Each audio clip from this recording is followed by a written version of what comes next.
Reveille.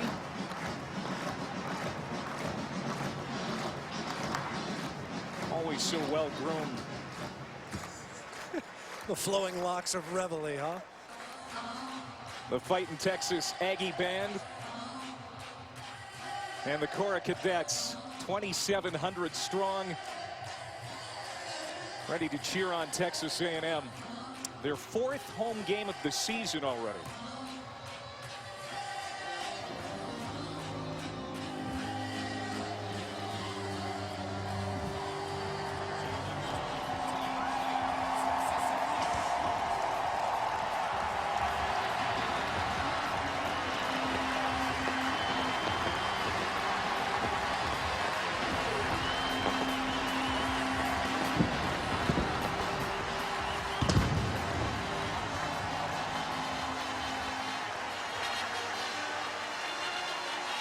There's Johnny Football.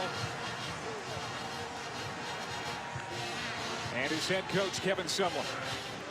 Welcome to the SEC on ESPN. This is a great stop in college football. College Station, Texas. 1-1 SMU tonight against the 10th-ranked Aggies of Texas A&M. From deep in the heart of Texas, we say hello alongside my partner, Matt Stinchcomb, former Georgia All-American. I'm Clay Matvick. Don Davenport will be along shortly. And Matt, these Aggies left it all on the field last week against Alabama, came up short. How will they respond here tonight? Well, there's so much left to play for. There's about 9 nuggets of inspiration left on this schedule. And when you look at what A&M did a year ago, able to unseat Alabama, who went on to be the best team in the country, they didn't get done this year. And yet, there's still a lot of football left to be played in the West Division. Ultimately, you just want to get to the Georgia Dome. You want to get to the SEC championship game. And they can do that largely due to the contributions of their quarterback, Johnny Manziel, who a week ago, despite 2 interceptions, still continues to build on his legendary status. Well, if you like offense, this game is for you tonight. SMU, like Texas A&M, spreads it out. They throw it almost every down. June Jones hired Hal Mummy in the offseason, and it's meant a lot of passing yards. Yeah, it's going to be an exciting ball game. The ball's going to be in the air for almost the entirety of this ball game. And you can see these 2 offenses, they rattle a lot of plays off. 84 plays a game for SMU, a much quicker pace than they employed a year ago. 75 for A&M, and they want to get faster. Coach Sumlin shared that with us. He wants his quarterback and his offensive unit to stand on the gas, but it's the production, the disparity in points that really leaps out. 27 points a game for SMU, 52 leading the SEC for Texas A&M. Kevin Sumlin, last year's SEC Coach of the Year. Top 3 in total offense 4 of the last 5 seasons. That's going back to his time as head coach with Houston. And there is June Jones.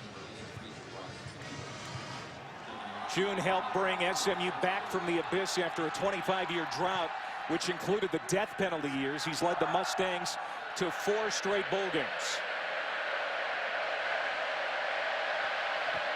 Texas A&M won the toss, and they elected to defer. SMU will start with the football. Taylor Bertolet puts it into the end zone, and they're going to bring it out. Jabryce Taylor, the true freshman, making an early mistake for the Mustangs as he's driven down at the 8-yard line. Jabryce Taylor, well, that's a gutty move to try to come out there and get your offensive field position. The idea here today for SMU is to see if they can't get started early. And I think Jabryce Taylor, he would have been better advised to go ahead and take a knee. You see there the 12th man in and around the football. They send their 12th man down on kickoffs down here. That's Sam Miller, the sophomore from San Antonio, wearing that special jersey again tonight as Garrett Gilbert brings the SMU offense out. 2nd year as the starter after a transfer from Texas. And Prescott Line in the backfield with it. You bet they'll throw on 1st down. Crossing route, it's complete. Keenan Holman, the senior out of Beaumont, makes the catch. And he's run out of bounds after a gain of 8. Expect a lot of completions out of Garrett Gilbert. 38 completions a ball game. They air it out 55 attempts a game. You can expect him to complete balls. The question will be, will A&M allow this passing game to get vertical and pick up yards in chunks? On 2nd and 2, Gilbert had it knocked down at the line. There is Julian Obioha. He's wearing number 90 tonight to honor Polo Manakainu, who was killed in a car accident back in July. He's a freshman defensive lineman for the Aggies. Someone else will wear that jersey number next week. So a 3rd down situation right out of the gate for SMU. Caught by Line, and he's got the 1st down. Prescott Line, Zach Line's younger brother. And he's built like a fullback just like his brother.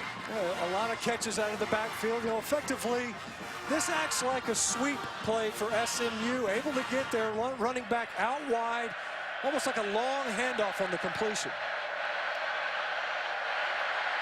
In the flat, another completion. This is Darius Joseph, and he leads the nation with 11.5 catches per game, but there's a penalty flag on the play.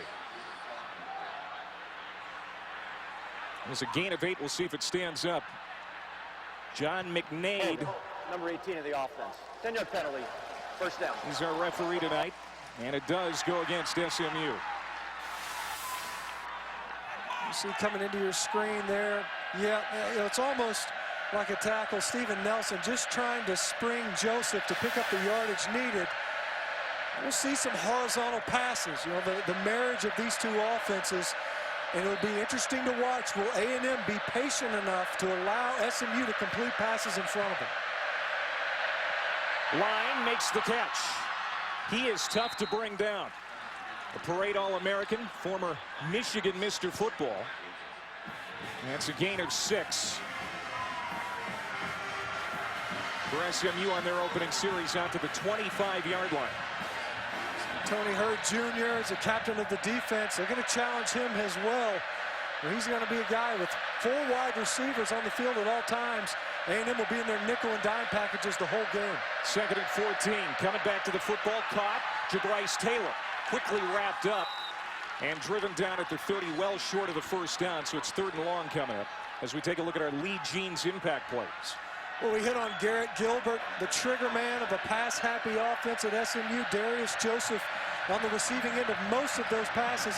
DeShazer Everett, note his position, moved from his corner spot to safety, largely because of the 4 wide receiver deployment that SMU stays in game long.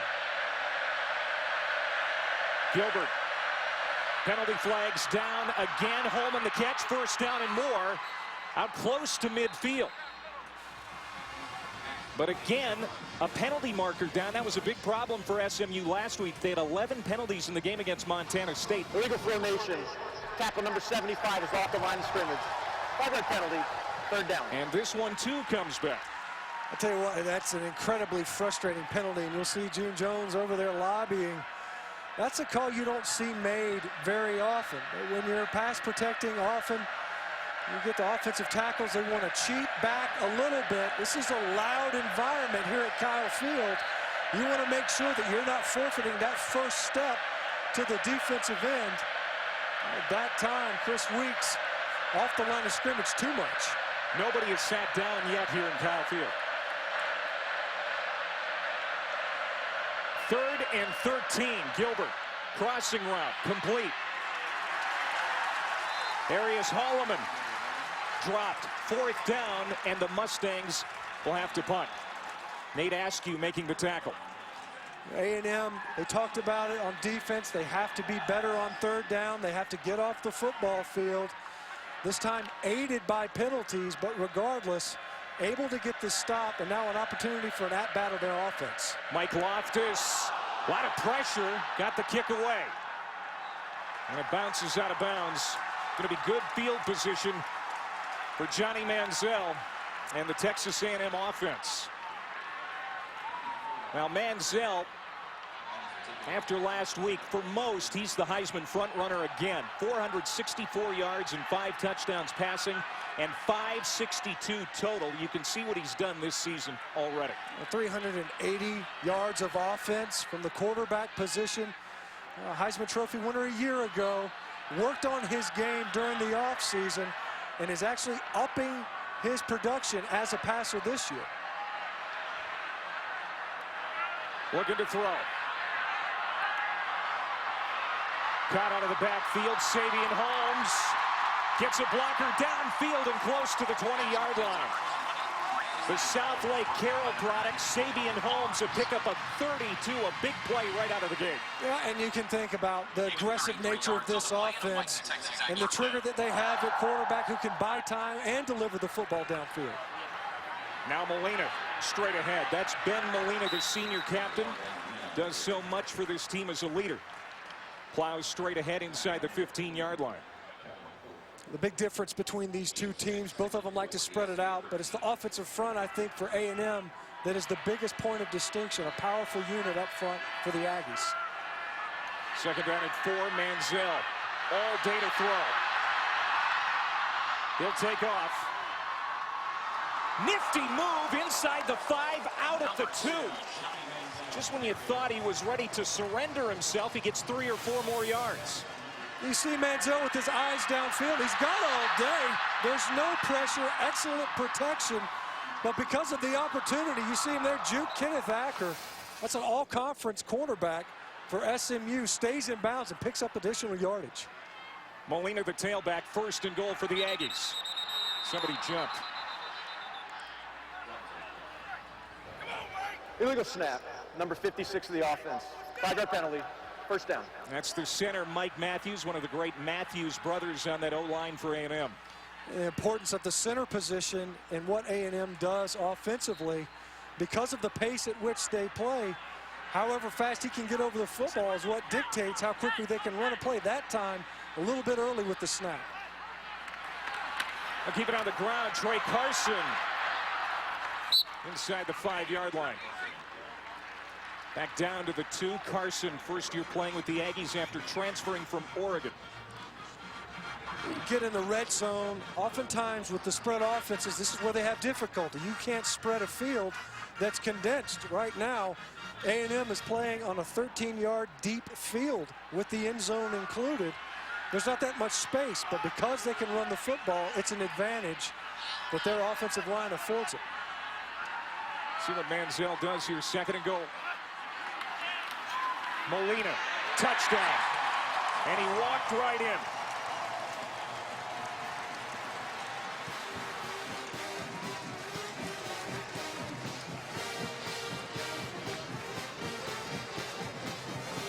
Said it before, how are these guys going to respond after last week's bubble burst?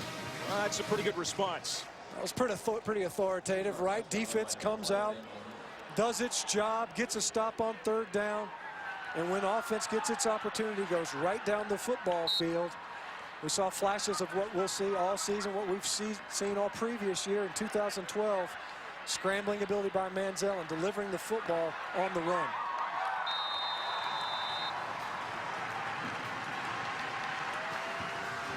Five plays, 52 yards in under 2 minutes. They take advantage of great field position.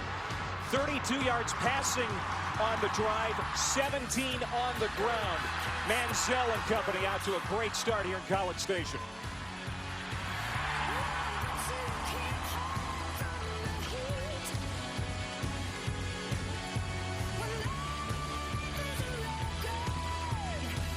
Energy. It is a lovely night here in College Station. A lot of rain last night. Johnny Manziel raining on SMU early. Quick opening scoring drive at 7-0. Johnny Manziel, he's rained on many a defense's parade. When you look at what he did a week ago to an elite program like Alabama, surrendering 600+ yards. You look at him, a lot of it coming from this guy right here, the quarterback position. 562 total yards, and that's not even the most he's ever had in his short career at Texas A&M. We're talking about a guy that's only gotten close to 15, 16 games under his belt. The ball tipped off the tee for Taylor Bertolette as they were running up to the football. There is some wind, but it's mostly around the top of the stadium. Down in the bowl, it's not too bad. Somehow, though, a gust knocked that ball over.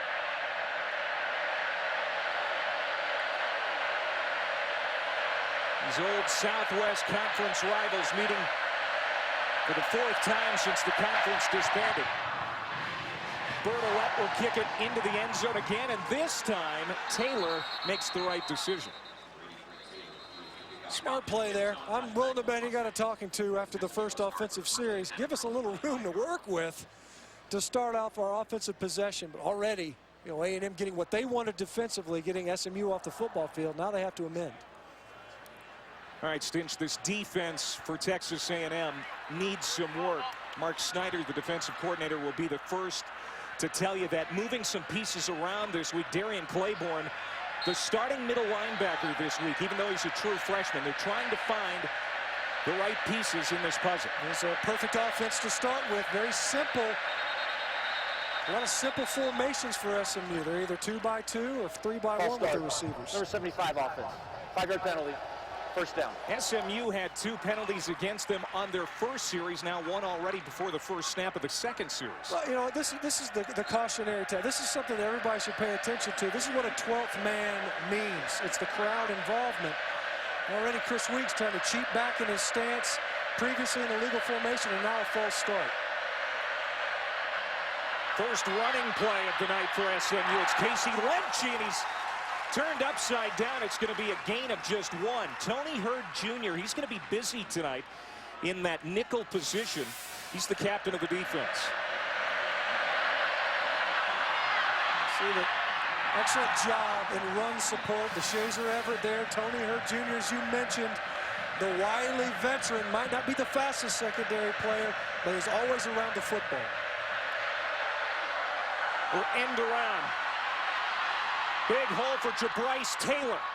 And he's finally ridden down at the 43-yard line. Taylor, very explosive. He broke all of Des Bryant's school records at Lufkin High School here in Texas. Razzle-dazzle with the fake handoff, and Jabryce coming around on, it's almost like a fly sweep, really. Get the defense to commit to one side of the formation and then capture the edge for a big gainer. Gainer 22.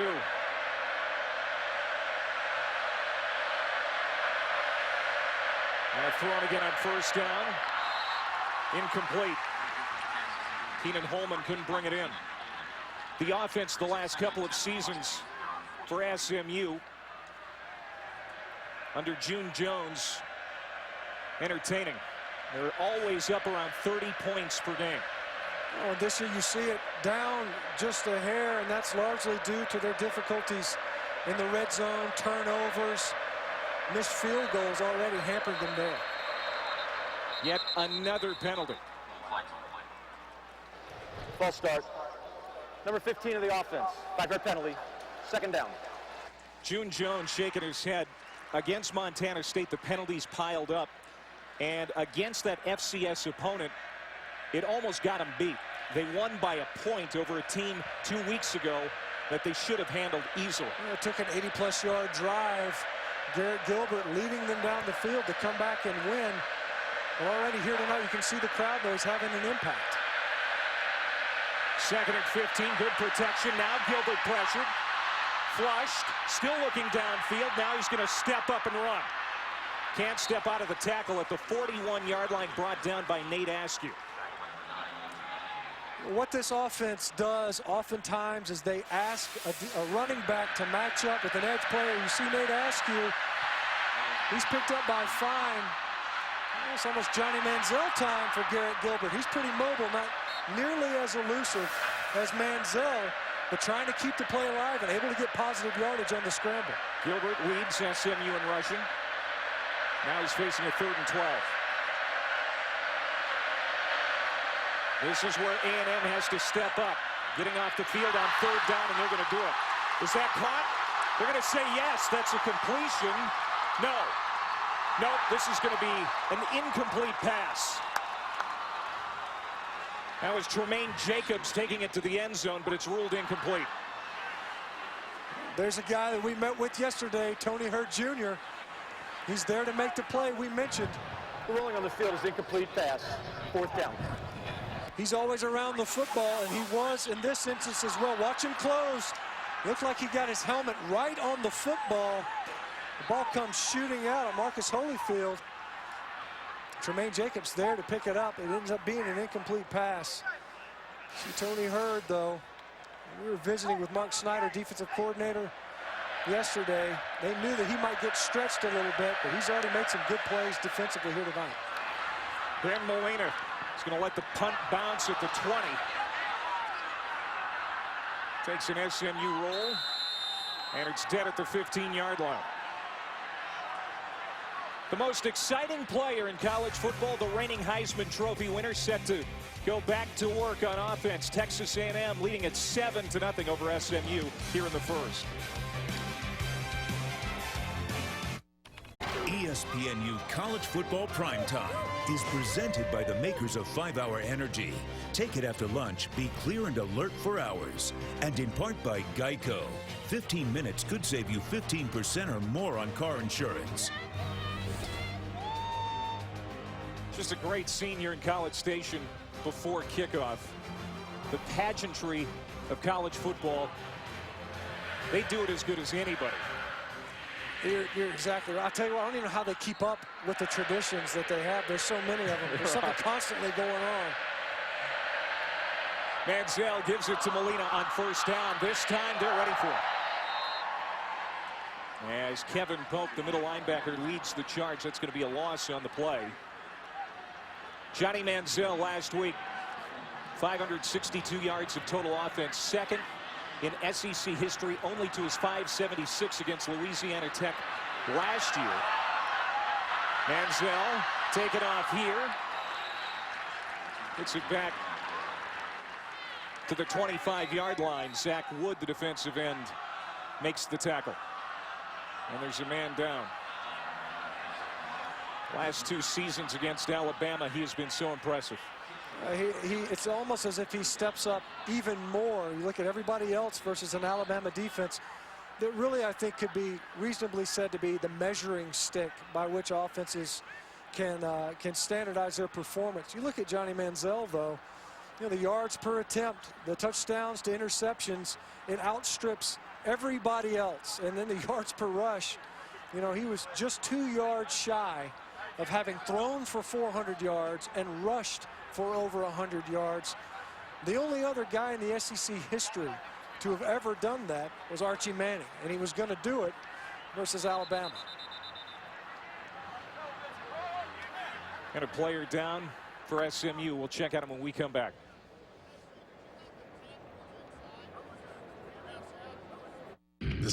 Selt Minor shaken up on that last play for SMU. You see him right here in his defensive end position. He's actually the one that gets upfield quickly, doesn't bite on the play fake, and ends up flushing Johnny Manziel. And watch him hustle and cover down, make the tackle, but right there at the end, hit Ben Molina and injured his neck a little bit. Manziel deep down the middle of the field for Evans. Caught to the 28-yard line. He wowed everybody last week. Probably going to have another big night here tonight. Well, if he gets big yardage like that, one reception, right down the middle of the field, post pattern, he's coming across the coverage.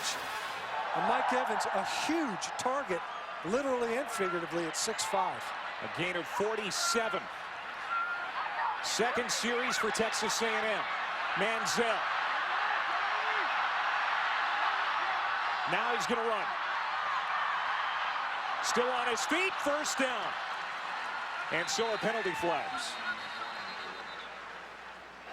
With a block in the back. Number 56 of the offense. 10-yard penalty, first down. That's on Mike Matthews, the center. Mike Evans, an A&M record 279 yards on 7 catches last week, including that 95-yard touchdown. That really got A&M back into the ball game as things were starting to slip away. They jumped out to a lead. We were talking with the players and the coaches yesterday. When is Mike Evans not open? And they said it doesn't matter. He's always open, whether you're covering him or not. That was proven true last week. They go back to Ben Molina. Spinning and then pulled back and dumped by Kevin Pope, who was going to spy Manziel here tonight. He's got good speed, closes in on Molina to throw him down. Kevin Pope is a guy he's going to have to figure pretty prominently in SMU's defensive attack today, not only on Manziel, but also getting the ball carriers like Ben Molina on the ground on those inside runs. 2nd and 11. Another delayed handoff. Molina, big hole up the middle. First down. And inside the 10-yard line, he's finally tackled by Greenbaum. Coming right into your living room. Look at the opening. You know, the only guy that could have tackled Ben Molina was the umpire. Not an SMU defender even in the frame. Huge hole in the middle of the A&M offensive front.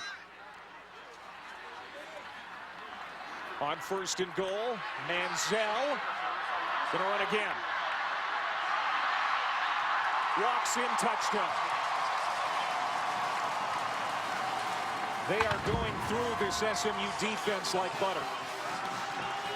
They're having their way with them, that's for sure. You hit the big hitter to Mike Evans. But already we saw it a couple of instances on this drive. Johnny Manziel, who pressured on the very first play, but otherwise he's got time and he's dancing around in the pocket, and he also knows that he's got the ability, if I have to run, I can. There he could have delivered the football as a passer and decided, you know what, I can just dance my way into the end zone.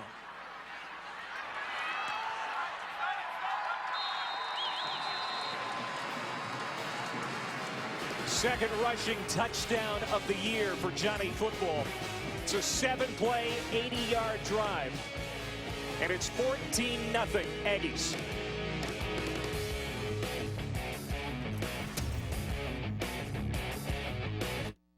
The win, guys.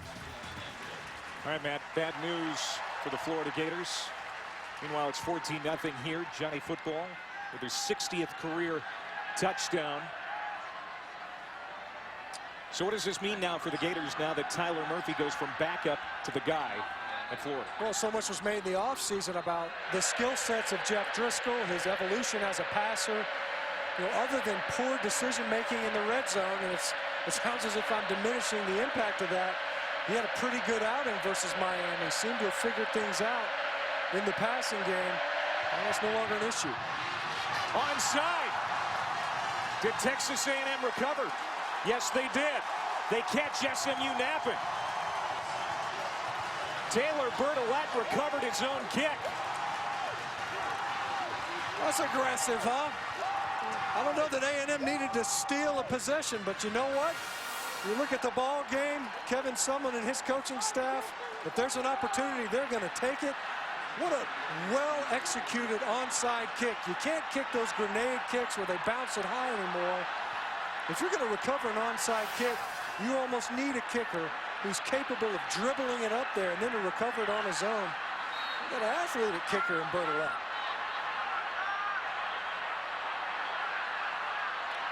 And now Johnny wants to throw on 1st down. He'll settle for 3 or 4. Lee Jeans presents the impact players, and Mike Evans coming off that great week against Bama. We've already hit on him, caught a big pass from Manziel earlier. He's almost the security blanket if Manziel ever needs it. And then you see, we mentioned Pope and Acker. Acker got juked on a quarterback run that ended up in the end zone, and Pope charged with spying on Johnny Manziel when he scrambles. Into plus territory. Molina after the catch. Dives close to another 1st down. The strong side linebacker, Stephon Sanders, makes the tackle. So it's 3rd and an easy yard or 2. We talk about the receivers on the other end of these passes from Johnny Manziel, but they're great blockers too. Mike Evans, there, Malcolm Kennedy, they cover up the corners, they stalk block, they flat back defensive backs on these perimeter and screen runs. Molina again. He's got the 1st down. There is Pope, who makes the tackle. Ben Molina, 11 carries for 42 yards and a touchdown last week against the Tide. We had a chance to talk to him yesterday. An impressive senior. Johnny Football is the face of this program, but this guy is the captain. Yeah, you know, you look at him, they look for leadership on the sideline. You think about a week ago versus Alabama as that lead was eroding. You know, they have to do a lot of their leadership on the sideline because they don't huddle when they're on the field. It's guys like Ben Molina that set the tone and what kept Aggies in that ball game offensively. First down from the 41. Happy feet again, complete. At the 31, caught by Darrell Walker. And the senior with a big play. Walker, A&M's #3 receiver, has experience, a great speed. He gets 22. Texas, Kansas State coming up on ABC tonight. Mac Brown and the Longhorns have been struggling. And another completion, about a yard short of the first down. There's Malcolm Kennedy. And no team is relishing the Longhorn struggles more than these Aggies. And they will likely benefit from the Longhorn struggles. They've already benefited from a strong season a year ago. Quick strike. Manziel complete again to Kennedy, who had 3 touchdowns against the Crimson Tide last week. And there you see Johnny Manziel. We talk about how he buys time. We were visiting with Tom Mason, D coordinator for SMU. He'll hold the football, but here delivering it on time, chipping away at the yardage left to get to the end zone. Manziel to the end zone. Kennedy can't reach it. And he was covered by Greenbauer, the free safety. There's a marker on the field.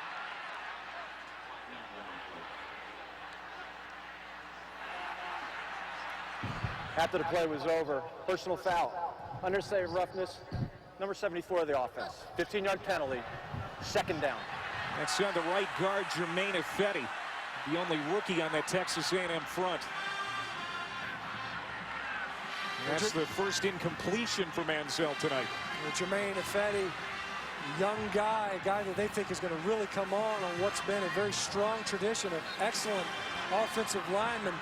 A&M right now on the field, and Jake Matthews and Cedric DuBois, maybe the top tackle tandem in college football today. When you think about, they lost the #2 overall draft pick a year ago. Yeah, we said that about A&M a season ago, that they had the best tackles. Tipped and intercepted. Hayden Greenbauer with the pick. Well, Johnny Manziel had a couple of interceptions last week, has one here tonight. There is a flag down.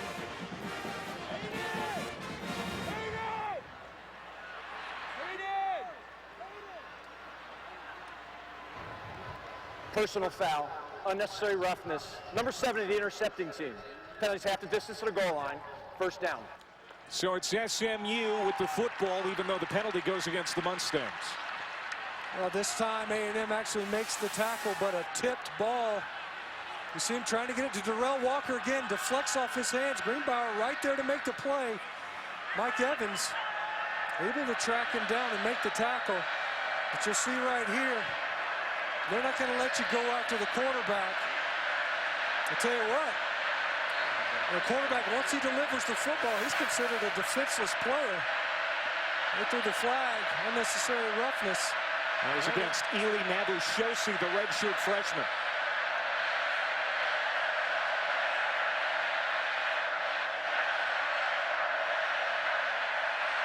Gilbert dumped, and another penalty flag. Alonzo Williams, the defensive tackle, with the sack. Personal foul, grasping the face mask. Number 83 of the defense, 15-yard penalty, automatic first down. But it's Alonzo Williams with the face mask. That's one of the challenges. If you're going to throw the football a lot, you better be able to protect the passer. You see Garrett Gilbert, he feels the pressure. You get a piece of that face mask, though. It's an automatic personal foul, 15-yarder. He's talking about, look, I didn't mean it. I was just trying to make the sack. SMU has difficulty when they don't go into a full slide protection, where they turn their pass pro into like a running play. It's hard for them to keep defenders off their quarterback. Casey Lenchi the catch. And it's a 4-yard pickup, second down. Askew runs him out. A lot of short passes, as you said, and a lot of them are horizontal as opposed to vertical down the field. The run and shoot and air raid, different offenses. They are, but right now you'll see it. They're just trying to get completions to where A&M will come up on the short passing game. Prescott line about a yard short of the first down. And you see right there, that's what they do. They pass to open up the run, but it's the passes that they've been able to deliver. And they haven't been downfield. They're so proximate to the line of scrimmage. And coming into this ball game, you see over half of the passes that SMU throws You know, their attempts are within 5 yards of the line of scrimmage, 16% of them behind the line of scrimmage, and we've seen that borne out here tonight. Caught! Great adjustment in midair by Steven Nelson, the junior receiver. And SMU converts the third down. And on cue, talk about a back shoulder throw, and Steven Nelson feels it. Tremaine Jacobs just couldn't get turned around in time. Well, when we get done talking about all these passes around the line of scrimmage, they push the football downfield. After the 17-yard completion, another pass and catch. That's a 9-yard pickup for Holman. Garrett Gilbert leads the nation with 38 completions per game. He's 8 of 11 here tonight.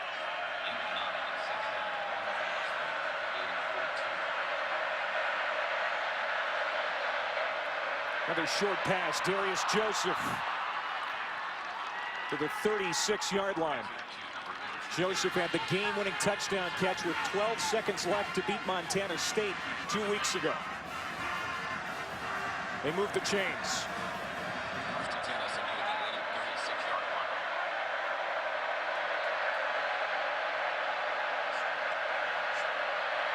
Line.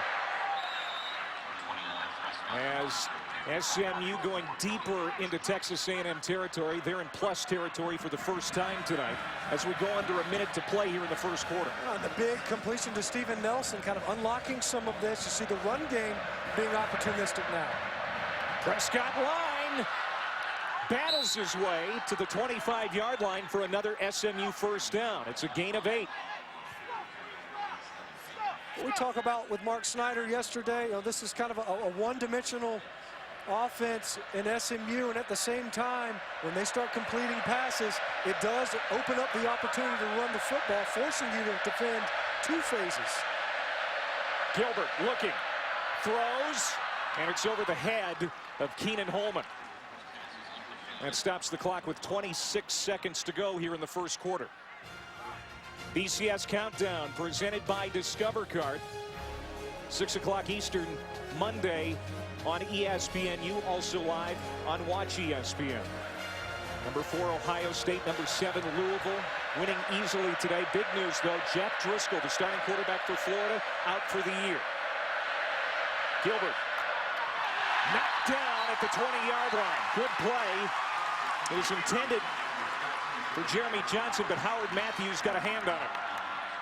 Well, that time, excellent protection by SMU up front. Gave Garrett Gilbert plenty of time to come all the way across the football field. Great defensive play, though, challenging that pass. First really big test for this A&M defense. Still in a 3rd and 10. Can they continue to enjoy success on the 3rd down? Gilbert off his back foot, underthrown and tipped, and it lands incomplete. Tremaine Jacobs covering Holman, and it's 4th down. Well, that time, Mark Snyder deciding to heat him up, bring the pressure from the perimeter. You see Tremaine Jacobs sticking with his coverage, though. Eyes on Keenan Holman. Really 2 throws in a row where Garrett Gilbert had an opportunity to hit an open receiver. The ball wasn't where he would have liked. You see pressure getting there. Tony Hurd Jr. once again in and around the play that's being made. Chase Hover, 6 for 7 with a long of 51 this year. This is a 42-yard attempt, and he splits the uprights. So SMU picks off Johnny Manziel. They march it into A&M territory and settle for 3. You see A&M, they were starting to bleed yards just a little bit. Gaining some yards on the ground was SMU offensively. But it took a pressure there on 3rd down, and then an errant throw by Garrett Gilbert just over the head of an open receiver. You know, on the first 2 possessions for SMU, it was penalties. They had 2 penalties on both of those possessions that kind of undid what they were getting going offensively. They're able to piece together a drive, seize the momentum that an interception creates. They were denied the end zone, but still able to come away with points. 9 seconds to go here in the opening quarter. Back in for the Aggies, number 1, Ben Molina, number 3, Trey Williams. These fans in the rain last night. Showed up for Yale practice. I mean, it was brutal here last night. It was cool and wet, and they still got almost 12,000 people to show up at midnight. It's pretty amazing. How many fan bases actually practice being really good fans on game day? That's why it is the home of the 12th man. They take it seriously here. Mike Loftus and Trey Williams will bring it out to the 23-yard line. Let's check in on the #1 team in the country. Let's go to the studio and Matt. Thanks, Clay. A week after beating Texas A&M, Alabama taking on Colorado State. 4th and 1. Kenyon Drake into the end zone. Of course, T.J. Yeldon suspended for the first quarter for the throat slash gesture last week. Alabama up 7-0 under one. Former Tide offensive coordinator Jim McElwain knows that Alabama defense, after having given up a ton of yards to Johnny Manziel, will be chomping at the bit this week. Speaking of Manziel, he gives it off to Brandon Williams, his first carry of the game. The Oklahoma transfer picks up nothing. In fact, a loss of 1. And that's the end of the first quarter. Johnny Manziel, 6 for 8 already. Over 119 yards. Does have the interception. But his Aggies lead it 14-3. Lone blemish being that turnover. Otherwise, it's been pretty spectacular by the quarterback of Texas A&M, Johnny Manziel, lighting them up again.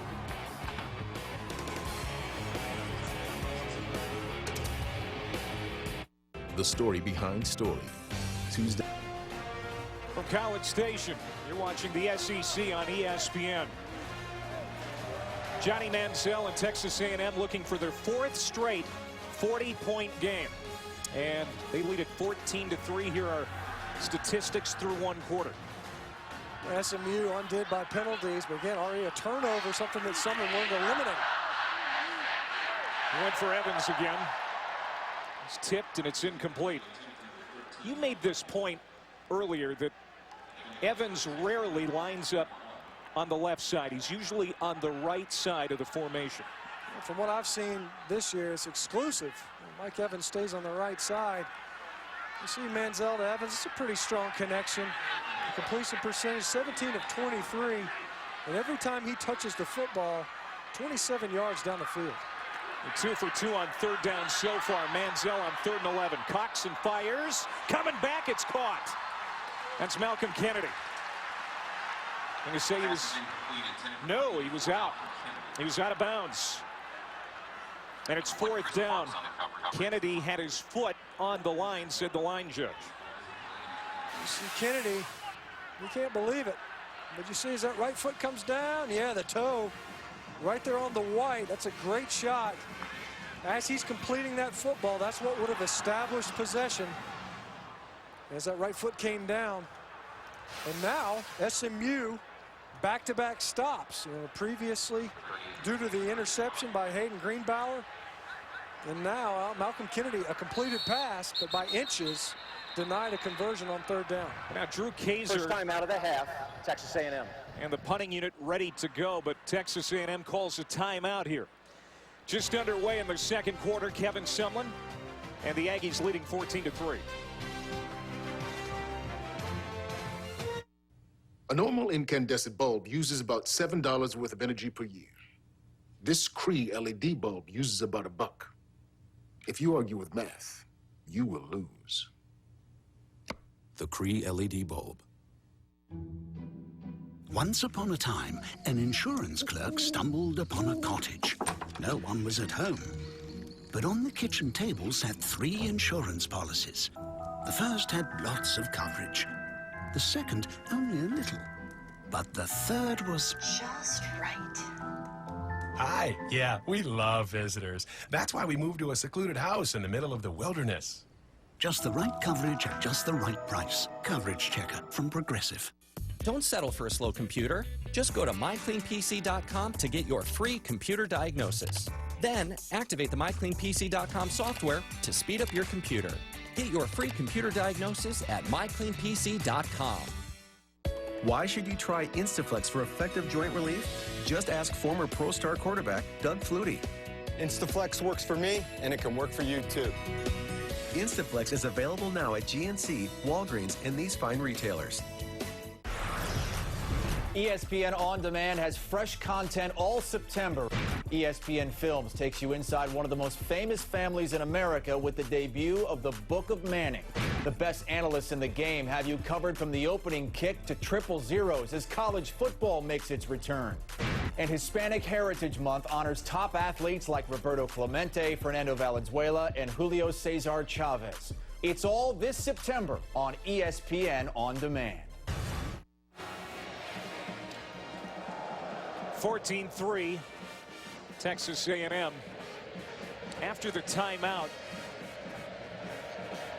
Texas A&M punting unit out for the first time tonight. Drew Kaiser has a big, strong leg, but just 7 punts in the first 3 weeks. Got a big, fresh leg. He never has to use it. Taylor, he returns punts, 2 calls for the fair catch at the 34-yard line. Johnny Manziel tonight, 119 yards passing. He has been picked off once. Also 35 on the ground and a touchdown. You know, he picks his spots. He runs almost when he wants to because there's not a lot of pressure. He can deliver the football downfield. One of his favorite targets being Mike Evans. He started out hot in this ball game. 6 in a row. The interception is kind of reminiscent of the one a week ago. You can't control the tipped ball. In fact, that one going off of Darrell Walker. But you see starting out hot by Johnny Manziel and then cooling off. Completed that previous pass to Malcolm Kennedy, but he was out of bounds. There's a holding call on SMU on that punt. Back it up 10 yards. And the Mustangs will start at their own 25-yard line. Gilbert 10 of 16 for 67 yards. He's got all day. Crossing route complete. It's Jeremy Johnson as we go down to Don. Yeah, guys, you know, Coach Sumlin had said before the game he wanted to see his defense get off the field on third down. This defense on the sideline not very happy with what they've done so far here in this game. Defensive coordinator Mike Snyder telling his guys you have to stay engaged in the ball game. Do a better job of it. Thank you, Don. On 2nd and 1, it's Prescott line. And he picks up the first down. Statistically, SMU, one of the worst defenses in the nation through the first 3 weeks. They gave up 6 long touchdown drives, 568 of total offense to the Tide. And we saw them bend on the last possession for SMU. They gave up a first down there on the drive. Lemchi should have had it. 2nd down. You can see heating it up. Stephen Jenkins on the previous conversion. It was almost offsides, but you see the ability of Prescott line or any of these running backs for that matter to take advantage of when the defense starts to feel as if this is just passing all day long. We saw this on the previous drive by SMU. They can be effective on the ground. Zach Line, Prescott's brother, he tied or broke a couple of Eric Dickerson's record at SMU. More laundry on the field, and this is going to go against the Mustangs. False start. Number 75 of the offense. 5-yard penalty. 2nd down. And this is the thing that June Jones just can't understand. This offense against Montana State missed opportunities, had way too many penalties, red zone turnovers, and we're seeing a lot of mistakes here tonight. Yeah, it's just a flinch, and that's all it takes. You know, these offensive linemen, defenders, they can move all they want, they can say whatever they want. If you twitch just a muscle, it's considered a false start. Chris Weeks already been flagged at his right tackle position 3 times. And that's dropped. Jeremy Johnson can't handle it, and Jacobs was closing fast anyway. So now it's 3rd and a mile. Texas, Kansas State, 8 Eastern on ABC, and Michigan, after almost getting upset by Akron last week, taking on UConn tonight, also on ABC. So how do we get here? You get here off of 2 incompletions, you forfeit 5 yards, do a little false start, and now you're facing a 3rd and 10 plus. You know, you get behind schedule, and it compromises your play calling ability. Gilbert has time to survey the field. That was tipped again and nearly picked off. That's the second ball batted down at the line by the Aggies. Nate Askew nearly came up with the interception, and it's 4th down for the Mustangs. And so, Don was talking about Mark Snyder was not very pleased defensively. The defender's not pleased. See that if the ball's going to come out quickly, if you're not going to get to the quarterback, get your arm up. That time, plenty of time. Ben Molina scoops it up, and he'll get about 6 yards. 13:20 to go before halftime. Texas A&M leading 14-3. Johnny Football already over 100 yards passing.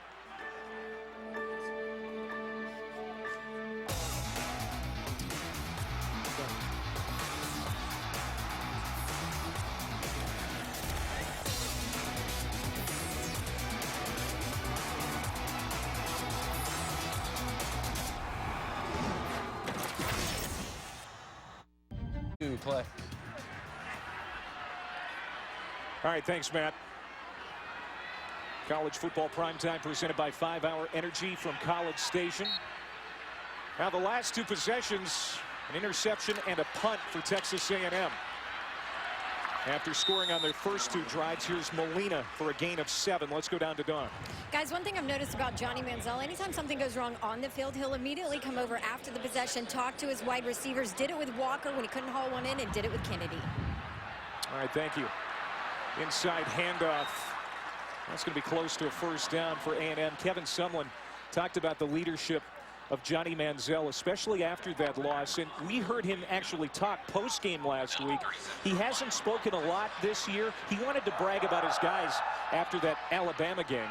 But we can't expect too much more of that this year. He doesn't want to talk to the media. Out to the 45.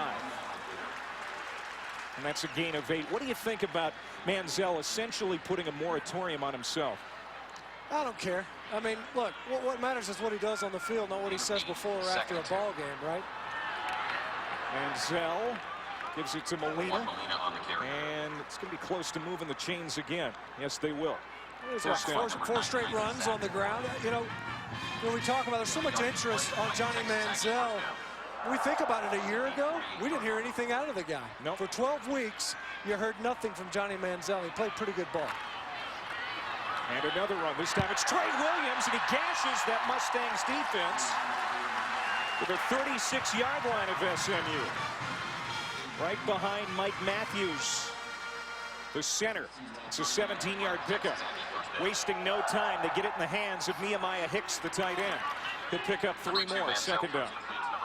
Well, there's a first completion we've seen from Manziel since the interception. One good way to get your offense going again, if your quarterback's cooling off a little bit, it's once you establish the ground game. You got the Maroon Goons, I think they call themselves up front. I didn't say that. That's their name.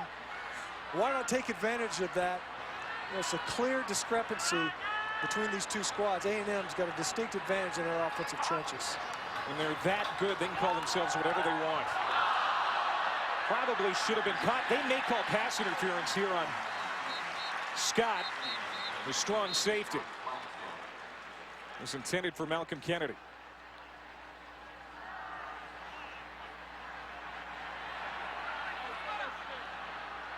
John McDade, this officiating crew out of the American. Defensive pass interference. 3rd down. Now they're going to pick up the flag. It's not gonna, the 12th man ain't gonna like that. The collective 12th man here. You see Manziel delivering the football over the middle. I think that's a good no call. The flag came out, which always causes more confusion than any of the officials would want. I think what they thought was that his hand was around the waist of the receiver. Kennedy looked like he was clean to make that catch. Manziel, that's his first completion since he threw the interception. And it's a 1st down inside the 25-yard line. Sabian Holmes with the catch.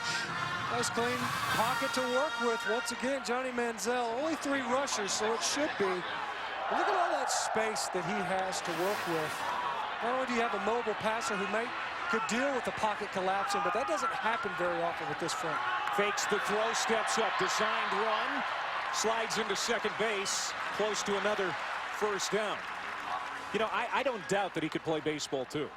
He probably does. Just on the side, There's probably some pro baseball scouts in the stands today. It's a gain of 9 for Manziel. Pressure coming off the edge. Manziel sees it, eludes it, looking downfield, and throws it out of bounds. Well, that's where, you know, he reminds me of Brett Favre when he does that. When he turns his back to the line of scrimmage. You know, that's something you'll hear quarterbacks, coaches, offensive coaches. They want their quarterback to always be facing downfield. Don't ever turn your back to the field of play. Favre did it all the time, and he enjoyed a pretty good career. And I think Johnny Manziel is a guy, you see him do that from time to time. This time it was a throwaway. A week ago, it was a Hail Mary completion. 11th play of the drive, caught. Kennedy up the line, touchdown. And a great block by Mike Evans. 16-yard connection. Kennedy from Manziel.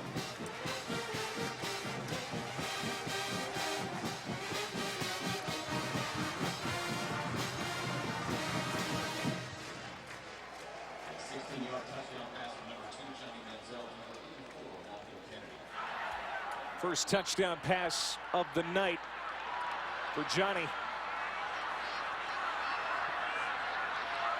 11 plays, 74 yards. Bertolat missed the extra point. One is no good. And it's 20-3. You said it before, Mike Evans does more than just catch footballs. He can block too. Yeah, he comes in handy. They put that to use too. Look at number 13 blocking out wide. Ends up with the defender on the ground. Malcolm Kennedy able to get to the end zone clean. Those receivers, they catch balls. They also block out wide.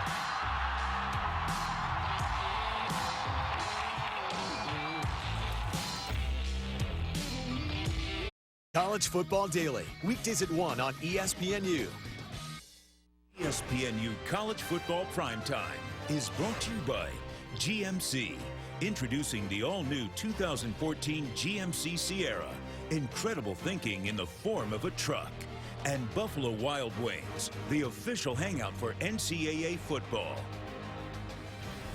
Now that's the way I'd like to train, on the beach in San Diego. Johnny Manziel working with the quarterback guru, George Whitfield, this past offseason. Manziel tonight, a touchdown passing and a touchdown rushing. It's 20-3 now. The number 10 team in the country leading SMU. Taylor Bertolat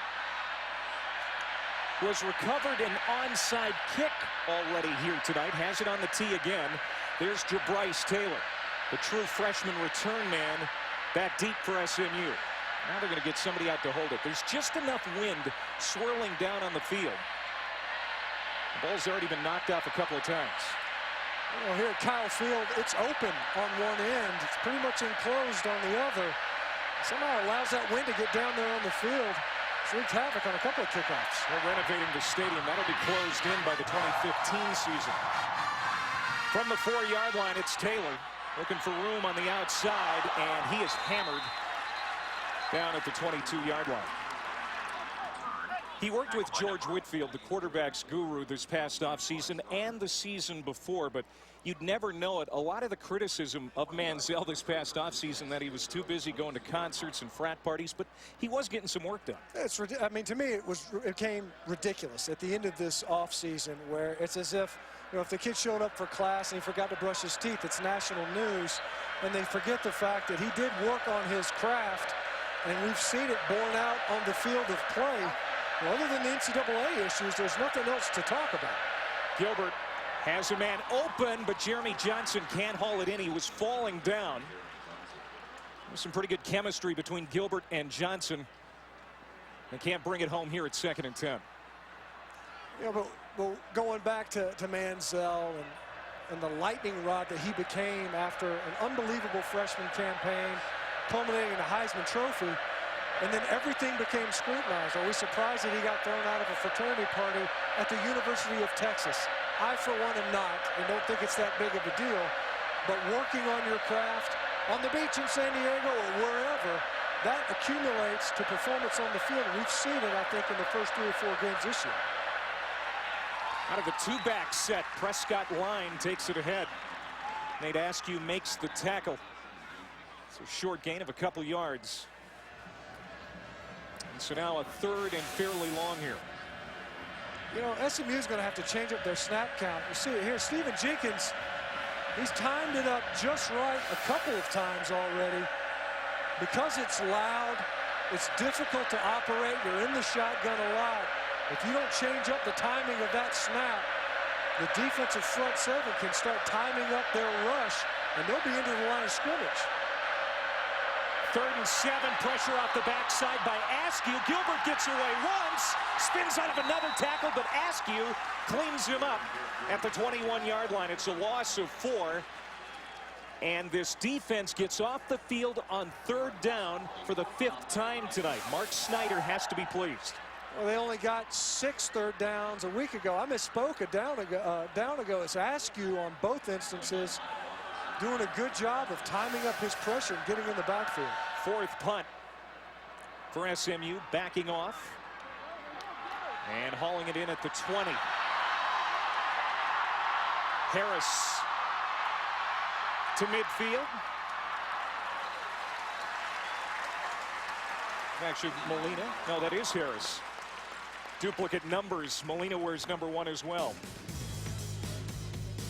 Coming up, a family tree unlike any in football. The Matthews family. We'll talk about it next. Center of your screen, the Matthews brothers, Jake and Mike, come from a great football family, and it all goes back to Clay Matthews Sr., an NFL offensive lineman back in the early 50s. His son, Clay Jr., turned into a great NFL linebacker, and his sons, all defensive players. Clay Matthews III, Casey Matthews, and Kyle. And then Bruce Matthews, the other son of Clay Sr., an NFL offensive lineman, in fact, a Hall of Famer. His 3 sons, all with A&M connections, Kevin, Jake, and Mike. It runs in the blood, doesn't it? It sure does. I mean, and could it come from a better bloodline? You see him there, the center for Texas A&M, Mike Matthews, and then what is likely to be the top offensive lineman taken in this next NFL draft, Jake Matthews, at left tackle. Excellent football players, and no surprise given those genetics. Man wide open. That's Kennedy. And that's a gain of 21. Well, the game just, it looks like it comes so easily to Jake Matthews. The patience, the outstanding balance. He can climb up to the 2nd level. Just a good technician. And really watching film of him versus Alabama and then here tonight, hard to find a minus play where he could have done a better job.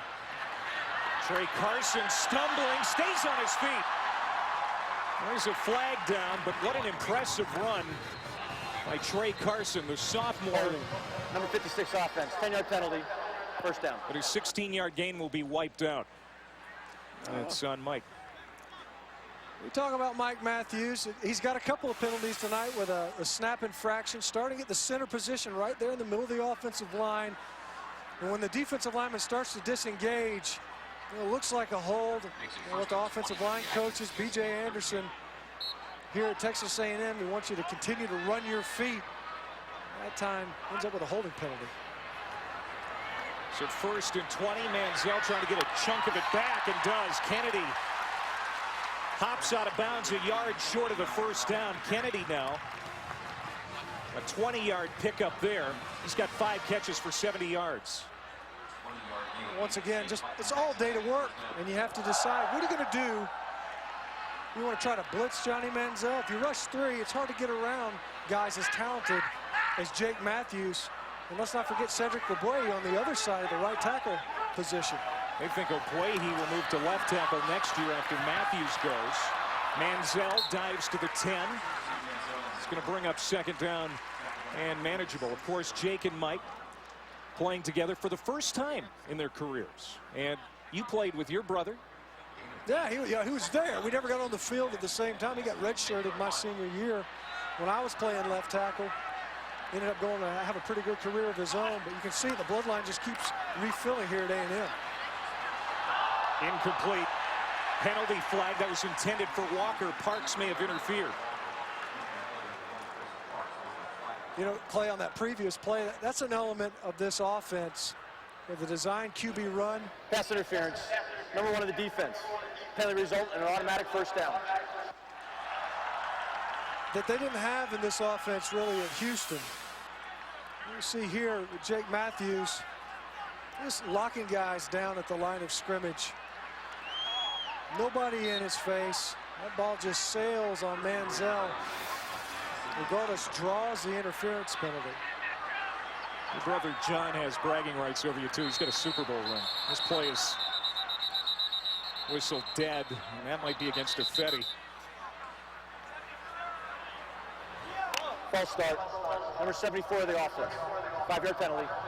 First down. Yeah, the rookie jumped. Oh, just a little bit early. You got to hold your water. He's going to pop around on a pull, and he just starts early from his right guard position.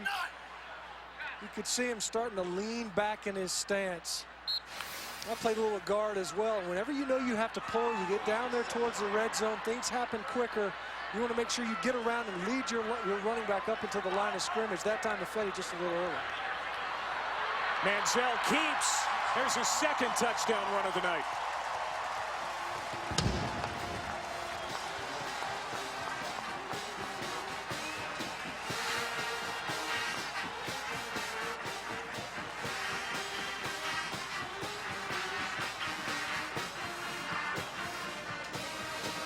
From 7 yards out, it's Johnny Manziel, his third total touchdown of the evening.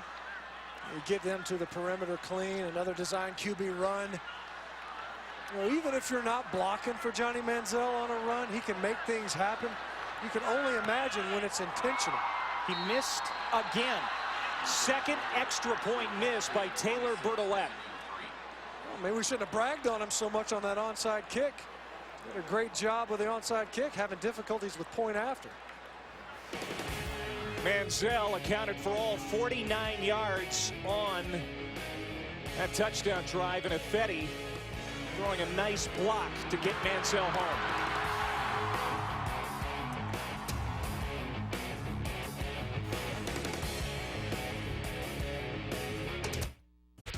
Matt Chick back in the studio. Coming up at halftime, Florida gets a win on the field but suffers a big loss with a season-ending injury to quarterback Jeff Driscoll. We'll show you what happened there. We'll update you on Auburn and LSU and take you around the top 25. We will see you at halftime. Play. All right, Matt. 7-11 before halftime. Johnny Manziel with his third touchdown accounted for tonight, a 7-yard run. Matt talked briefly there about Auburn, LSU. Big game tonight in the SEC for both of those teams, both 3-0. We've seen both. How do you think that turns out tonight? I think it's going to be a real challenge for the Auburn secondary. Well, front seven as well, but as balanced as LSU has become and as adept as they've become with their vertical passing game, and Cam Cameron, their new coordinator, he's got Zach Mettenberger bombing away on defenses so far this season. Jabryce Taylor. And he doesn't even get to the 20 this time. Long field for SMU. Look at our SEC greats brought to you by Regions Bank. And it's Luke Joeckel, the Texas A&M star the last few years. An All-American, won the Outland Trophy. First team All-SEC, the #2 overall pick by the Jags in April's draft. And our next stop on the Regions Bank SEC Greats Tour, September 28th in Fayetteville, Arkansas. And there is the guy who took a spot. Yeah, he's next. I mean, it's just, you know, next up, you lose Luke Joeckel, and you know, I don't know. How much did they lose in losing Luke Joeckel? You lose the #2 overall pick. Shocked that he didn't go #1, really, as adept as he was. And then what do? You just replace him with a guy who I think might be as good. And you talk to the coaches, and they say Cedric Abway, he might be better than both of them, both Luke Joeckel and Matthews. Now there was a holding call on the return against SMU, so they back it up even further inside the 10-yard line. It's been a tough night for this offense. Gilbert. Complete. Ball pops out. Scooped up. Touchdown, Texas A&M. DeShazer Everett takes it 12 yards to the house.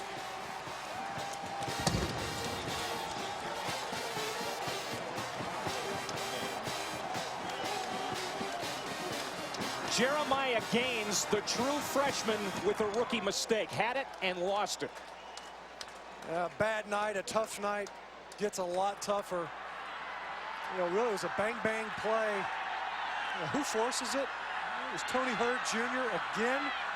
It was an incomplete pass, and the last time it seemed like he popped the ball out. Let's keep an eye on this point after. It's proven to be an adventure the last couple of tries. And it continues to be an odyssey. That was Josh Lambo, number 49, coming in to kick.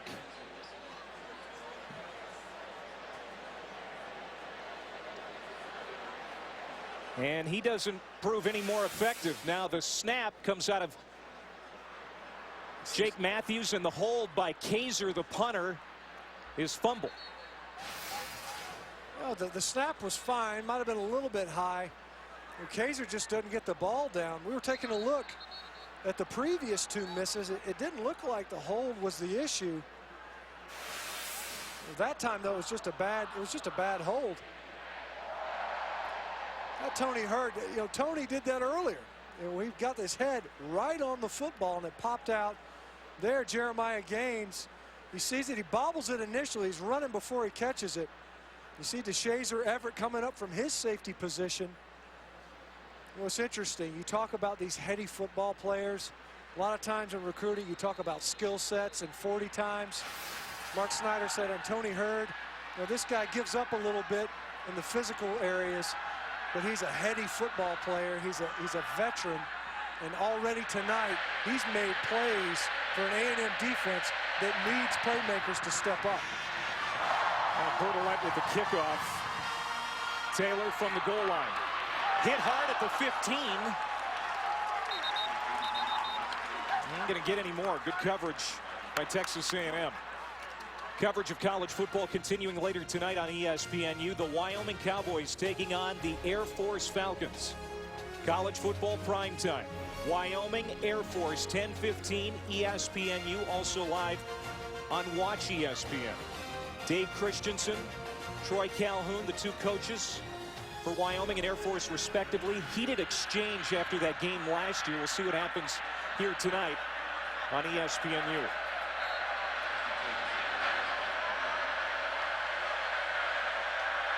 (32-3) Texas A&M.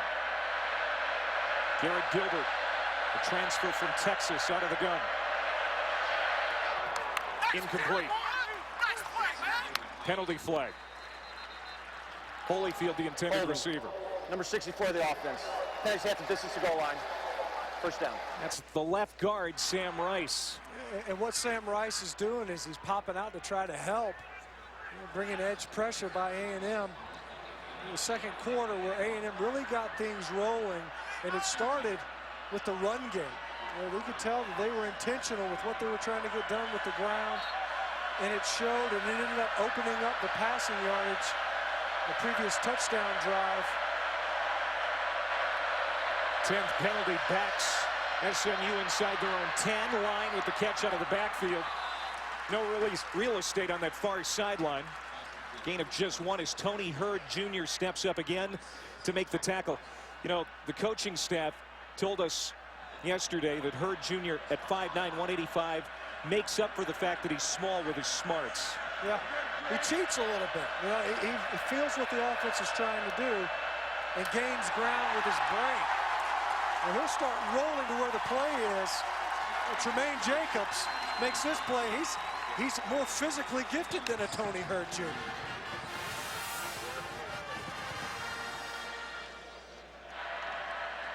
You see him fight through the block like that.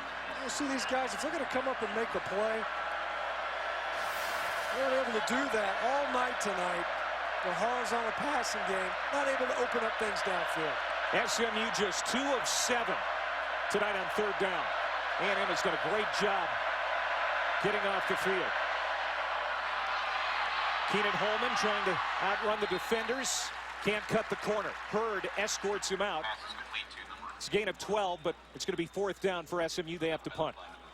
Once again, you start a series off, get a penalty, you're behind in the down and distance. Now you're just trying to get back to where you started on the drive. June Jones, all night long, it seems, other than one drive in the first quarter where they've had a clean series with no penalties. Otherwise, it's been marred with miscues. Devontae Harris slipped at the 43-yard line. 44-yard punt, 6-yard return. ESPNU's exclusive coverage of women's college soccer continuing tomorrow. Top 25 matchup, number 2 Stanford, number 22 Santa Clara. 10 Eastern on ESPNU.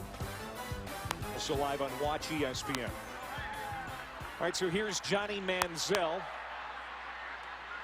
coming back out. 187 passing, 59 rushing, 3 total touchdowns. He has been intercepted once. 5:14 before half. Manziel, time to throw. Now going to improvise. On the run. Coming back and making the catch. That was Laquiviante Gonzalez. Another true freshman. And it's a 21-yard play. That's a great play. It's an athletic play. Rolling to your left and throwing with a right-arm quarterback. I don't know what he was doing, though. I mean, when you look at it, he had all day in the world. The pocket Really on the was field is a catch at the sideline. This play is now under review.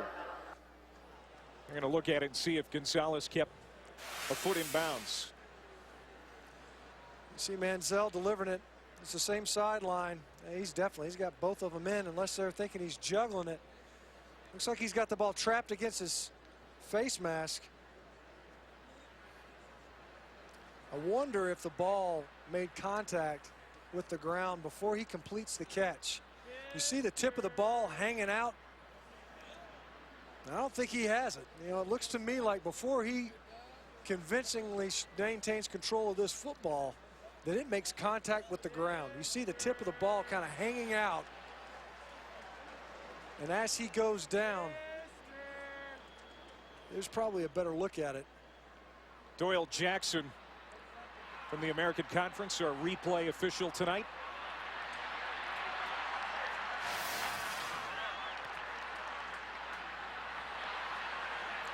You know, earlier they had a completed pass, a third down to Malcolm Kennedy. Clearly the foot was out of bounds, same sideline. Here, you know, it has to be indisputable video evidence for them to say, look, the ruling on the field was a catch. It's obvious to us up here in the booth that it was something. Taking a long look at it upstairs.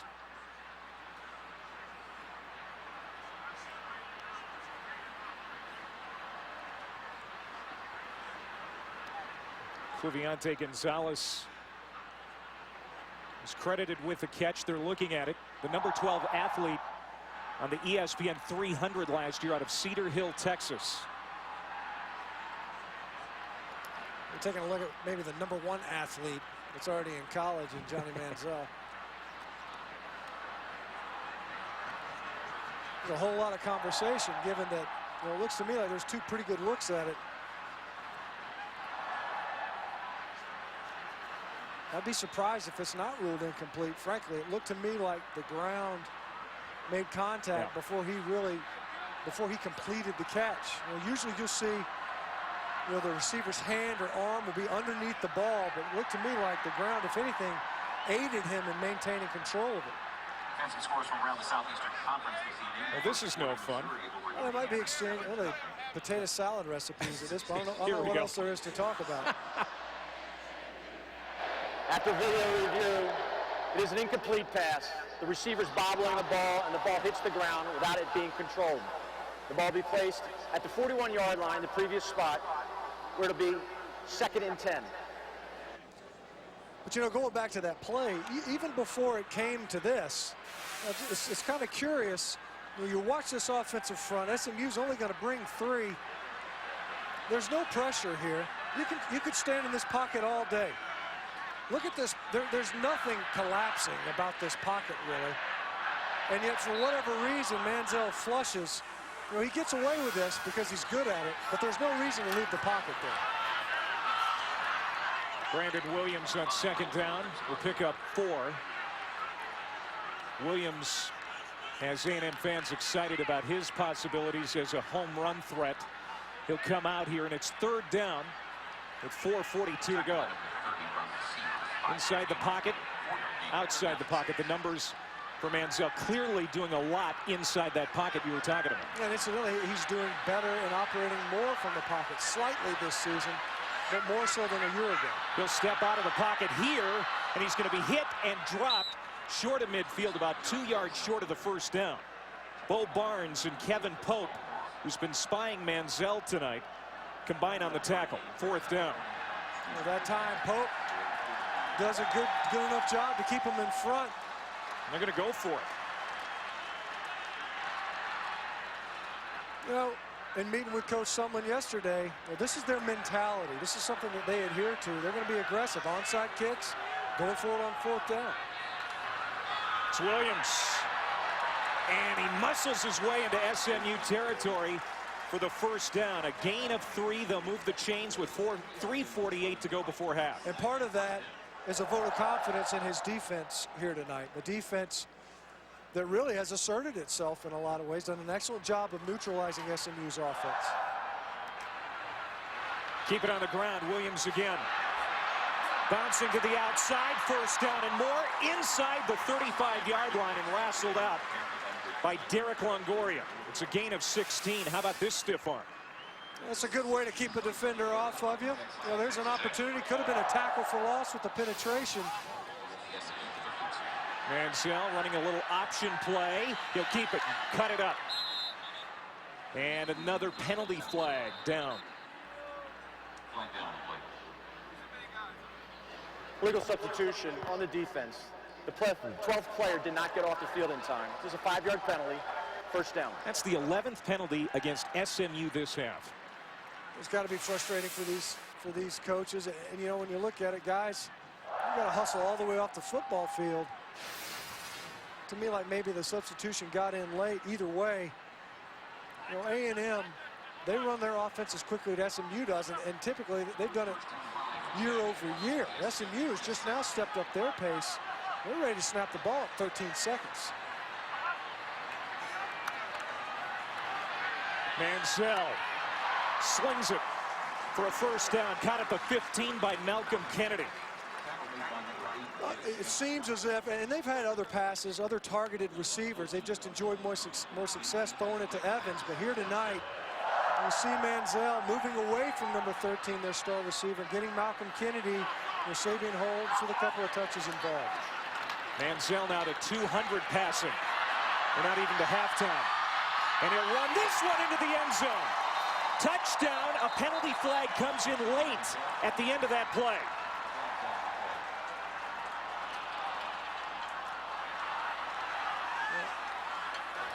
Holding. Number 11, the offense. 10-yard penalty. First down. Darrell Walker, the wide receiver, called for the hold. Well, we talk about these receivers, you know, how they do an excellent job being physical when the ball's in the air, but also as blockers on the perimeter. Darrell Walker had a tip ball, ended up being intercepted earlier. And you see him, you know, he's running a route. Johnny, man, this is a pass, and this is what these receivers do an excellent job of. You see him kind of peeking, and he sees Manziel's running. He just throws the defender on the ground. That's definitely a hold. Obviously, easy call for the official. Manziel sprinting out, pitches it out to Williams. Ball comes loose for a while. Williams recovers. That's going to be a loss of 2 on the play. Jay Scott, the strong safety there, to make the play defensively. We saw an option look 2 plays ago. Manziel kept it here. I don't know if Williams was ready for the ball. Either way, it looked like a fine enough pitch and let him. They saw him versus Alabama. What was interesting, they ran the option to the left, an option look, and Manziel flipped it with his right hand rather than pitching it with his left. Kevin Pope is the man down, the senior middle linebacker for SMU. And this defense, without him, will be in even more trouble. It's already been spotty this year, allowing an average of 36 points and 420 yards per game through the first 2 weeks. It's been a tough night already tonight.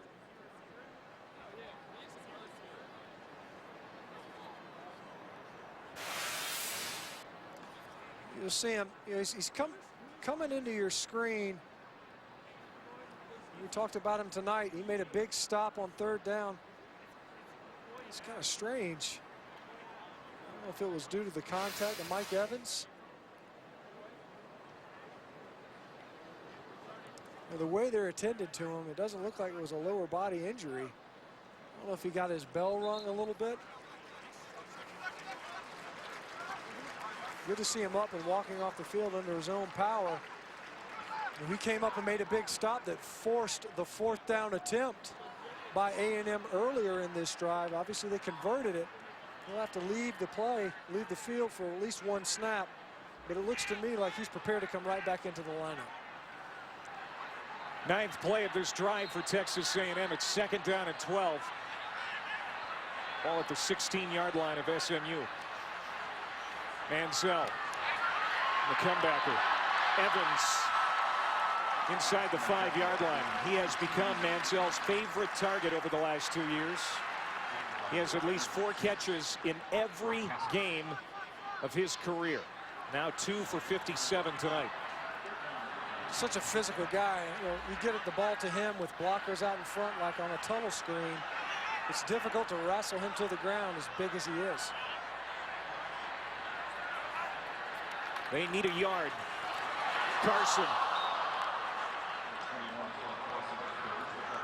Kevin Pope back in, made the tackle. They're going to be short. Didn't get it. That's 2 4th downs that Kevin Pope has stepped up big and forced a 4th down attempt. A&M going for it again. Looked like somebody jumped on that right side of the A&M line.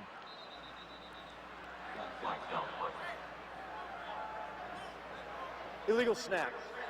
Number 56 of the offense. 5-yard penalty. 4th down. That's the 2nd illegal snap on Matthews. Yeah, you get down in the red zone. And I don't know if it was they were trying to get over the ball and run a quarterback sneak. Sometimes that's what you'll do. If it's a 4th down attempt, or if it's a few inches, you see Johnny Manziel's disappointed. He wants to go for the end zone, regardless of the 5 yards. You know, already, you know, field goal kicking, you know, place kicking here tonight has it not been an automatic, regardless of the yardage. Well, Josh Lambo coming in for the 2nd time. Taylor Bertolette didn't work out. We'll see if Lambo can get it done from 28 yards out.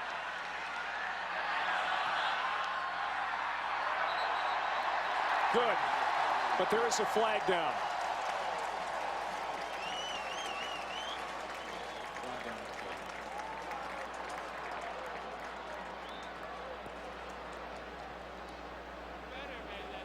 Man, this has been a penalized Offside. first half. Number 84 of the defense. He's half the distance to the goal line. 4th down. Now will he go for it? You know, you get your 5 yards back. Manziel will come on out. He's going to get his chance after all. That's one way of getting it, right? Send out the field goal unit to draw them off sides. That's not the way they had it drawn up. You know, Mike Matthews gets to make amends from another illegal procedure with that simulated snap. He must be hitching the ball a little bit. Manziel gets his wish. They need a yard. Is that a trick play that went awry? Nehemiah Hicks comes up with it, and he's tackled. And A&M will turn it over on downs. Look at Kevin Sumlin. He's hot, and rightfully so. You get a bad snap that backs you up for a field goal attempt. Then you get a gift, another chance at it. He wants to talk with the center, Mike Matthews. I don't know if they were trying to go for a direct snap to Nehemiah Hicks as he came in motion. It looked like that might have been the case. You see him in. No, what I think it is. I think Mike Matthews, he snapped it. I think he thought that Manziel was under center. I don't know if he wasn't paying attention. And usually he can feel it. So a red zone blunder. And SMU goes back to work with a minute left before halftime. Holman the catch out close to the 15. You know, Just a bad snap. Like he hung onto the ball a little bit too long. That snap hand's he's got a glove on. I don't know, maybe it's a tacky glove. First down catch. Jeremy Johnson will move the chain, steps out with 38 seconds to go before halftime. SMU has all of its timeouts left.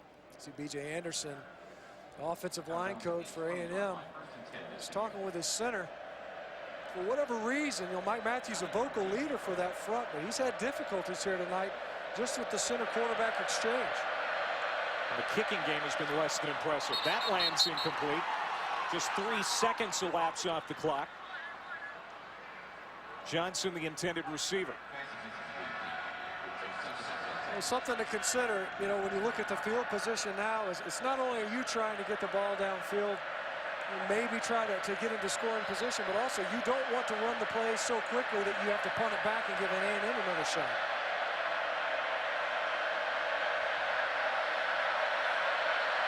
Gilbert, quick strike. Holman slips out of one tackle and is stopped near the 30 by Tremaine Jacobs. And a timeout call by SMU. First down and 10 with 28 seconds to go. Quest for the coach's trophy presented by Dr. Pepper and Kevin Sumlin, the SEC Coach of the Year last year.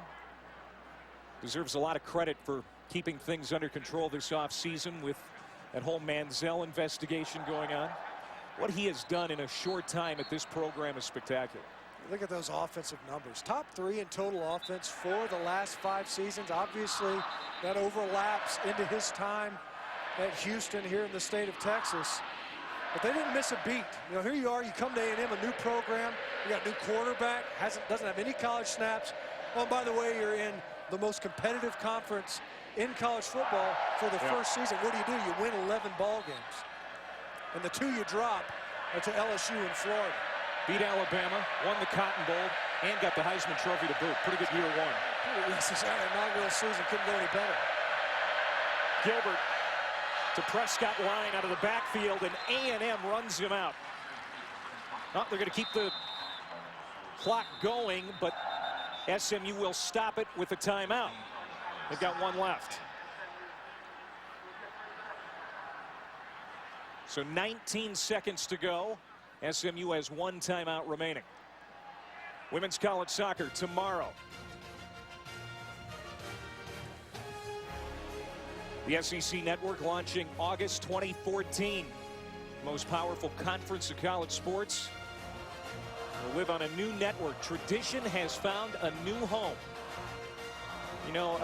Hard to argue with that statement. As the most powerful conference of college sports are going for their 8th national title in college football. News and notes, Jeff Driscoll out for the season with a broken ankle, the quarterback at Florida.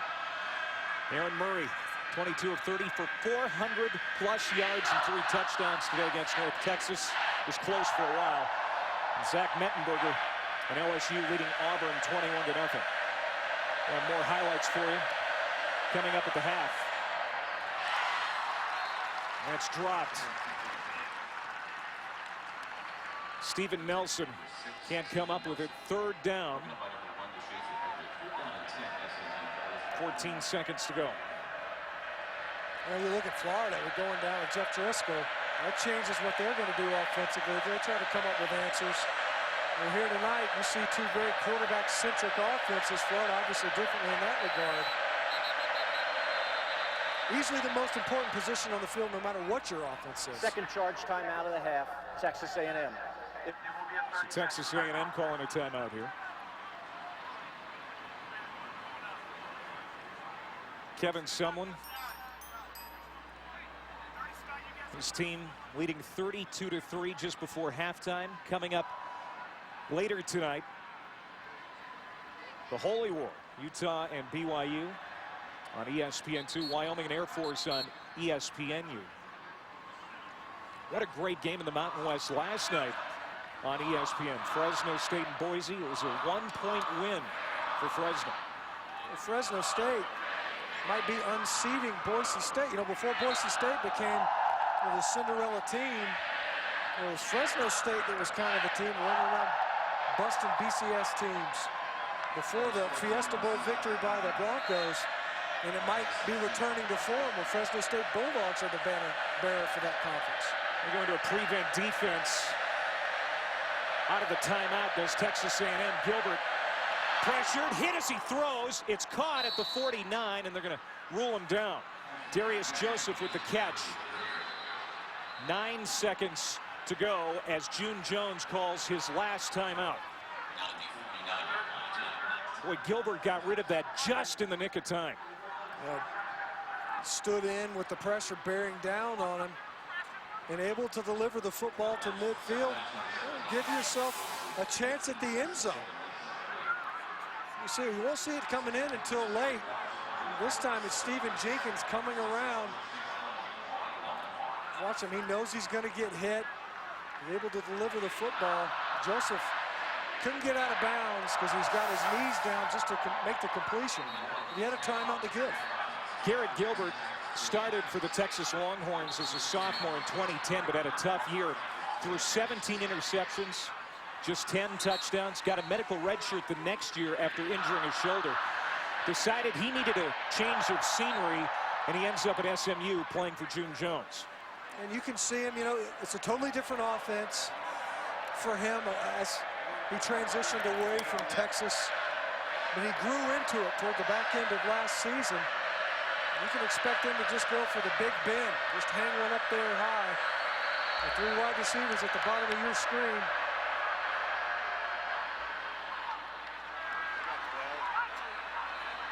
There's some confusion down on the field. Substitution infraction on the defense. 12 men in formation. 5-yard penalty. First down. Well, this is the home of the 12th man, but you can't have literally 12 players on the field at one time. At Kyle Field, the 12th man's in the stands. He's not supposed to be on the field, obviously. And Mark Snyder, you see him there, defensive coordinator. When you're coming out of a timeout, you're coaching up your guys, and all of a sudden you got an extra on the field. That wasn't due to tempo. They had plenty of time.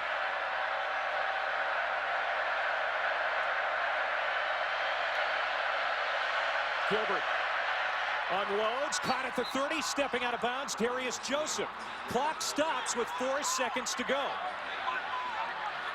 And I'm going to bring that field goal unit up. Chase Hover, a career-long 52 last year at Tulane. He's got a strong leg. His long of this season is 51. This is only from 47 just before half. And they're going to ice him. A&M burning its last timeout. Charge timeout of the half, Texas A&M. It will be a 30-second timeout. Well, here I am. I'm talking about how they're going to go for the end zone. It's going to burn up this clock just to get the receivers down into position to run a tip drill in the end zone. June Jones is saying, no, I just got to get into field goal range. Let's get a completion and run our field goal unit out there. And as you mentioned, this is a makeable distance. Hover hit from 42 earlier tonight. There have been 21 total penalties in this first half. The bulk of those coming on SMU. The scoring opportunities have been few and far between for the Mustangs. That's why they like to cash in here just before halftime, take a little momentum into the locker room. Hover from 47. Looks good. Bang. Chase Hover putting 3 points on the board just before halftime, but yet another flag. Hold everything.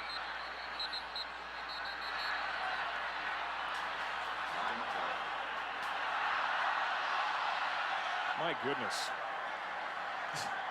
The officiating crew, maybe that's why they took so long on the video review. They needed to catch their breath from all the throwing of flags, recuperate those arms.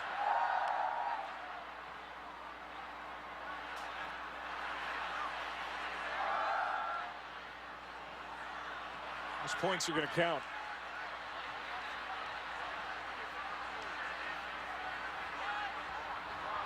Kevin Sumlin wondering what happened.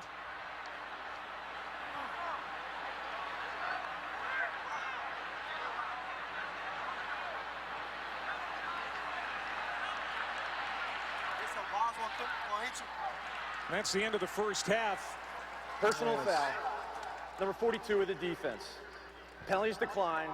The field goal is good. That is the end of the first half. SMU with a 9-play, 61-yard drive to end the first half. 47-yard field goal by Hover. It's 32-6 at the break. And Texas A&M will have the football to start the second half. The defense for Texas A&M, pretty impressive. That was the area they most needed to improve on here tonight. Yeah, much better. They started this game off hot on third down, getting SMU off of the football field. Maybe the lone blemish was the 2-minute drill that we just witnessed, where you see just enough yardage. You keep SMU out of the end zone, but you end up giving up the 3 points when there was a field to defend. It wasn't like they started with great field position. Let's go down to Don. Coach, just saw you talking to the officials. What were you talking to them about? I can't talk about it right now. Okay, you look at your defense. You told me before the game you wanted to see them improve. How can you assess their performance that first half? Some good, some bad. You know, just hard to get momentum with the stoppages. You know, we got penalties everywhere. We got more penalties right now than we've had all year. You know, it's just hard to get any kind of continuity. The defense is playing well. You know, got us a turnover, scored. You know, we just got to get some continuity and eliminate some of these mistakes. Coach Sumlin, I appreciate it. Thanks. Johnny Manziel, 212 yards passing and a touchdown, 75 rushing and 2 touchdowns, 32-6 A&M. Let's go to the studio for the halftime report. Here's Matt. Thank you, Clay. 32-6. Texas A&M with the halftime lead over SMU. Matt Schick with Charles. Welcome back to ESPNU College Football, presented by 5 Hour Energy.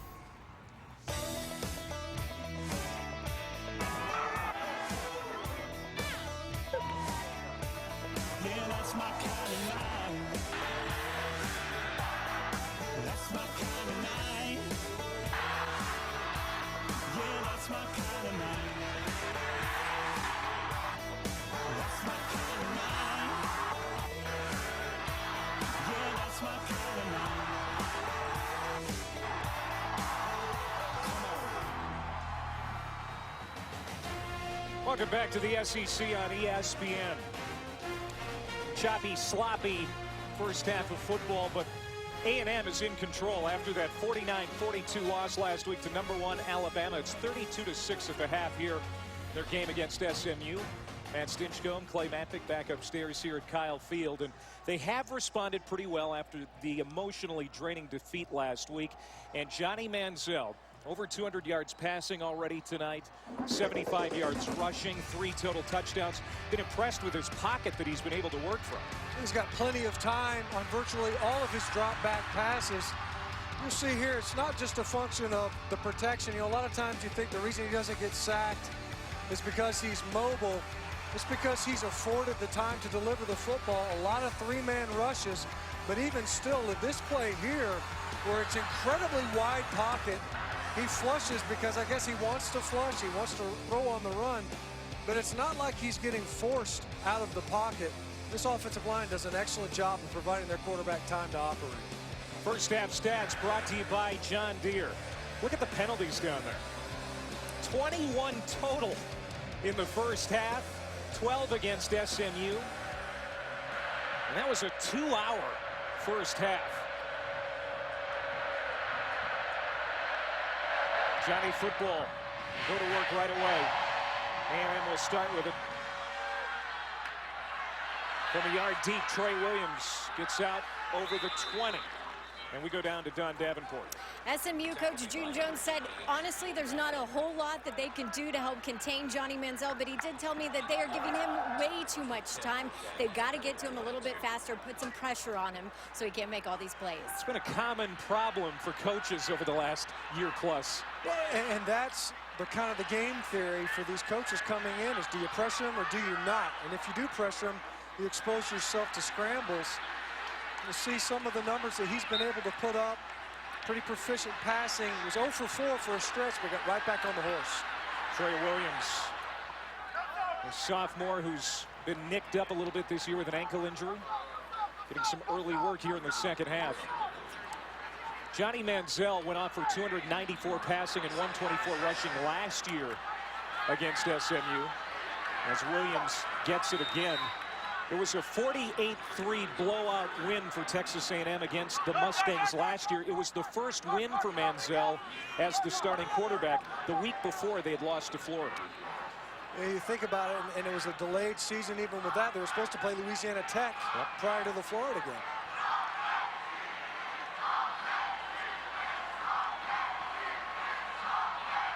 Facing a third down on their first series of the second half. Manziel has a lane to run. He's got the first down and steps out at the 35. A 7-yard pickup for Manziel.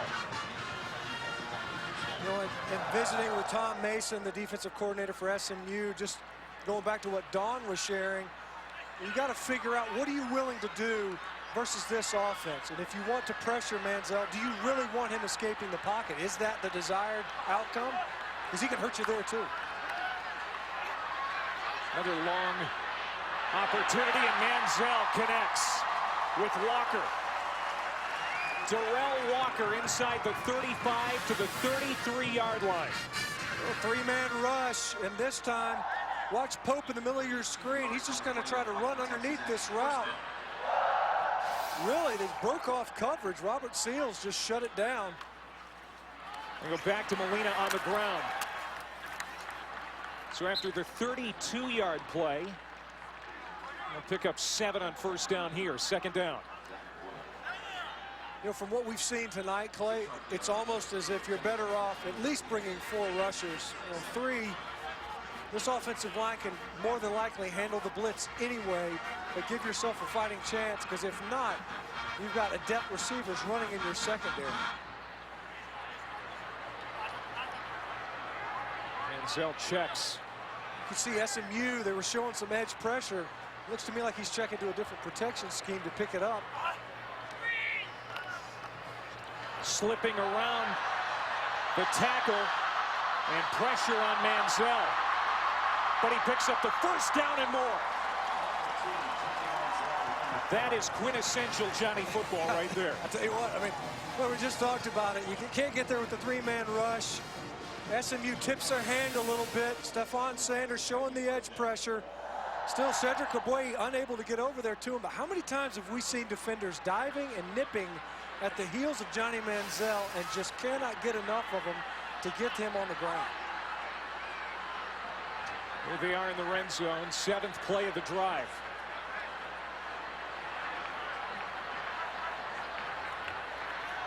Molina spinning to the doorstep, stopped at the 1.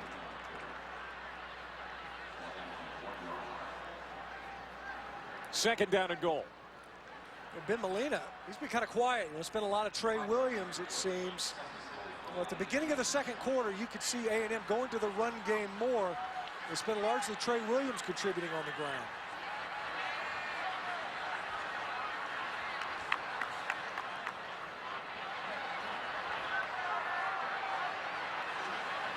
Molina's going to get it again on the pitch. And he sachets in for the touchdown. Jake Williams, Jake Matthews, pardon me, another nice block. And Matthews will take those gloves off quickly so he can snap on the PAT. Well, it seems to me like on PATs, that's about the only part that's gone well so far. The snap seems to be getting delivered fine. Keep an eye on the hold and the kick. And it's Lambeau. And he got it. A Bronx cheer from the crowd here. A made extra point. It's 39-6. And if it weren't for the missed extra points earlier in this game, Texas A&M would already have more than 40 points. Manziel key on this opening drive of the second half. Should come as no surprise that the most electrifying quarterback in college football, getting it done with the passes downfield, but also deciding to leave the pocket, pick up yards downfield, and then adjust the play to go to the option. Gets it to Ben Molina to get in for the score.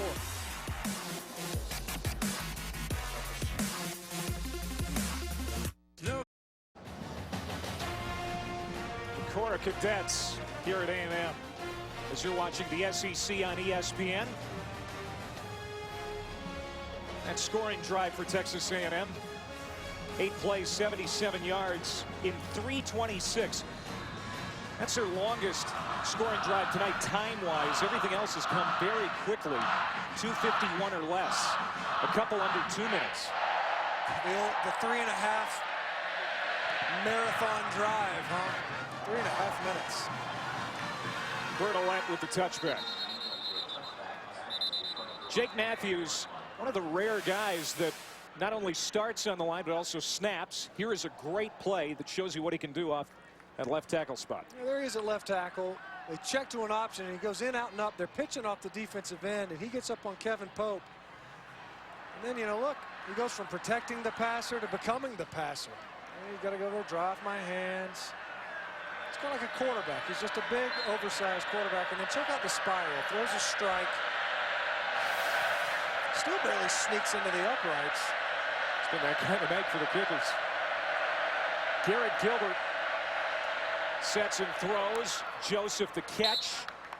Only gets a couple of yards.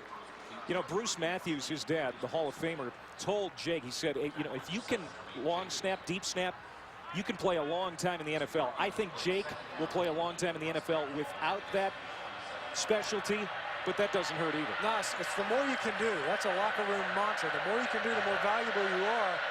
You know, Bruce Matthews, one of the finest offensive linemen ever played the game, was a deep snapper. Perfect. Level. There's our False first start. Number 75 of the offense. 5-yard penalty. Second down. What's the over-under here in the second half? Well, it took almost, what, 3 minutes and 45 seconds to get that one in. 21 penalties in the first half. So, you know what, I'll tell you what, I think we were getting a little bit spoiled there for a little while.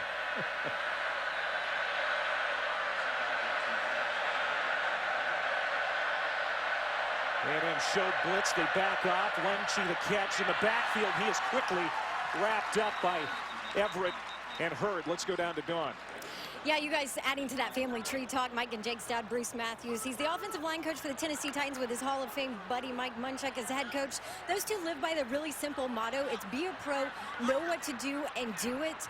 They've posted that quote in their meeting rooms in the Titans facility, and that's a motto that Bruce has instilled in his kids. Every coach and player we talked to here at Texas A&M said both of those guys are pros. They know what to do, and they do it. Tell you what, they do it very, very well. The idea that you can replace a guy like Luke Jokel and really not miss a beat. In fact, when you look at it, best tackle tandem in the game last year was Jake Matthews at right tackle and Luke Jokel at left. You slide Jake over to the left and Cedric LeBoyer at right tackle, and you still got maybe the finest unit that you can find at this level. There's a holding penalty against the A&M defense, so it's 2nd and 3 now. On the 32-yard line. Gilbert rifles one out to the far sideline. It's caught by Steven Nelson. His first catch of the second half. That's a 12-yard completion. You don't see a lot downfield out of this offense. It's mostly sideline to sideline. Gilbert finally connects with Nelson horizontally. You know, part of that is a function of what the defense does. What this offense, this Red Raid offense, is predicated on reading what the defense is doing. A&M has kept the receivers in front of them all game long. Batted down again. Third time Gilbert has had a pass batted down at the line of scrimmage. That time it was Alonzo Williams, the defensive tackle. Hal Mumme, first year as passing coordinator under June Jones. And he's the innovator of the air raid offense. Yeah, there's so much overlap between these two teams even. So many coaches that coached with one another. Hal Mumme built his offense off of Lavelle Edwards at BYU and Mouse Davis, who was kind of the advent of the run and shoot offense. Another one knocked down, and it was Williams again. He is a steady inside presence at 6'4", 280. The sophomore out of Long Beach, California. Back-to-back plays where he bats down Gilbert's pass. Well, part of it, you know, if the ball's going to come out quickly and you don't have a chance to get upfield and get to the quarterback, you stick one of those big old paws up there and ask him to throw around that. When you've got an underneath intermediate passing game, the receivers are just beyond the line of scrimmage. There's opportunity to bat those balls. Here comes the blitz. Gilbert gets rid of it, but the pressure certainly got to him. underthrown, off target, incomplete, 4th down.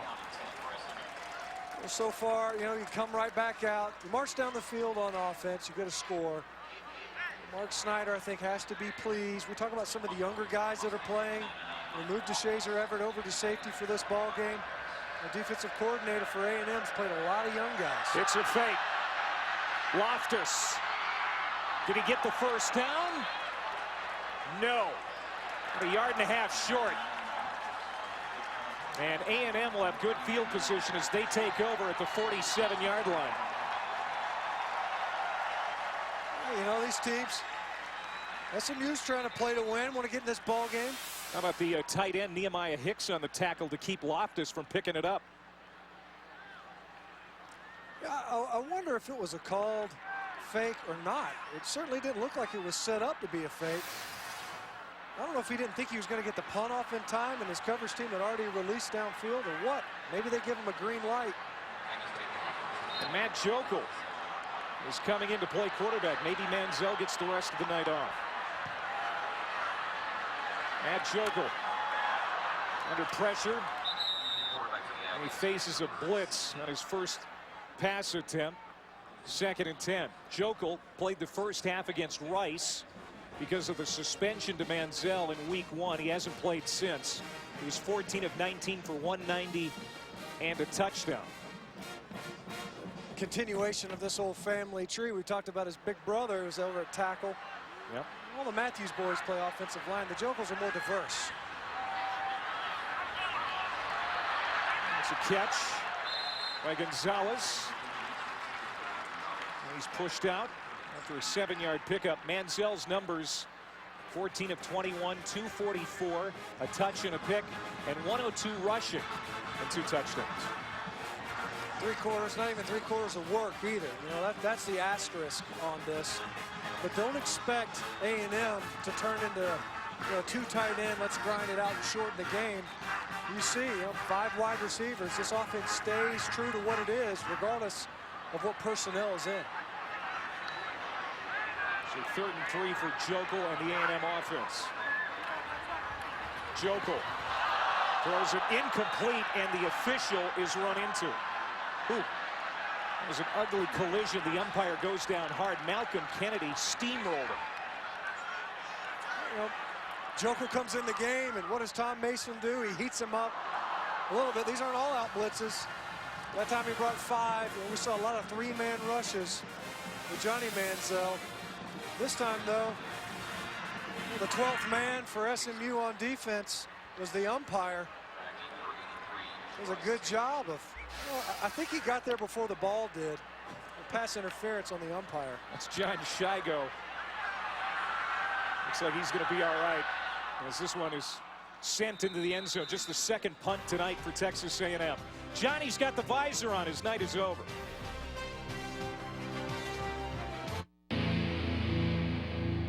ESPNU College Football Primetime, brought to you by Regions Bank, Regions, official bank of the SEC, and the all-new line of Gator utility vehicles. Nothing runs like a deer. Clay Matvick, Matt Stinchcomb, Don Davenport back here in College Station. Johnny Manziel. Some great images from last week's game against Alabama. Another good night of work here tonight against SMU. 346 yards of total offense and 3 touchdowns. He has given away to Matt Jokel. SMU going back to work on offense. Gilbert throws. And is that complete? Jabryce Taylor making the catch. Just shy of the 1st down marker. True freshman got his arms underneath it and held on. Gilbert delivered that football just in the nick of time. Weak side pressure coming from Nate Askew as Mark Snyder continues to bring pressure from the perimeter. 2nd and 1, 1st down, and more. Keenan Holman out over the 45. Now, Johnny Manziel, great numbers the last 2 seasons against Alabama. Of course, last week, another amazing day. 562 yards of total offense, 5 touchdowns passing. Now, great numbers again throughout the first 4 weeks of the season, but could taking a second half of a game come back to hurt him later in the season when it comes down to decision time for people when they vote on the Heisman. Caught at the 50 by Nelson. It's a 5-yard pickup. Does that come into people who are voting into their consideration? I think it will. You think about last year, Johnny Manziel kind of burst onto the Heisman scene. Part of that was a function of Colin Klein losing a game late in the season for Kansas State. It was kind of a weak Heisman field a year ago, but also A&M beats Alabama late in the year. Well, this year they beat them early in the season. Alabama's second game of the season. This Prescott line. It's going to bring up 3rd down and 2. I mean, taking essentially an entire half off. Think of how much he could pad his stats here tonight. Yeah, and you know what? That doesn't matter to Kevin Sumlin. He's not looking to pad stats. And you would think that Johnny Manziel wouldn't care about it either. Played 1 series in the 3rd quarter. Lions got the 1st down. If you can put up 562 yards of total offense versus Alabama, you know, to me, if anybody's paying attention, as long as he continues to perform well, which he performed very well here tonight, you know, other than that dry spell of 4 incompletions, and let's remember that 2 of those were complete, they were just out of bounds. You know, I think that anyone who's paying close enough attention that has a Heisman ballot should recognize he's still the best college football player. Gilbert pursued, and he can only throw it away. Well, let's compare his day to some of the other quarterbacks that are coming up in the Heisman conversation. Taj Boyd, Thursday against North Carolina State, a 244-yard passing day, 3 touchdowns. Jameis Winston, the freshman sensation at Florida State. A lot of people are talking about him now. Teddy Bridgewater in Louisville, blowout win. I think that's all we're going to see from Teddy Bridgewater in Louisville. You know, last week, we're going to scuffle to a victory over Kentucky, but you talk about being able to pad your stats when you look at that Louisville schedule. That's batted down. Incomplete, 3rd down and long. It's Nate Askew. Nate Askew's had a heck of a game. You know, he's the kind of guy that gives guys like this a headache. You know, a guy that can bring pressure and may play in coverage. Look at Bridgewater. You know, Florida International is who they played today. You know, last week it was Kentucky. You look at the slate of games, Bridgewater's going to have an opportunity every week to pad those stats and shoot his numbers through the roof. 3rd down has been a miserable down for SMU tonight, and Gilbert has to eat it. They are 4 of 12 tonight on 3rd down as Tyrone Taylor, the defensive end who backs up Gavin Stansbury, made the play there. 4th down. They're going to go for it. Now, why not? You know, part of the operative number there is 4 of 12 is 12. That's double the number of 3rd downs this A&M defense was even able to force. They were lousy on 3rd downs last week because they never even forced Alabama to 3rd down. And now SMU calls a timeout. We'll take a timeout as well as June Jones and the Mustangs talk it over.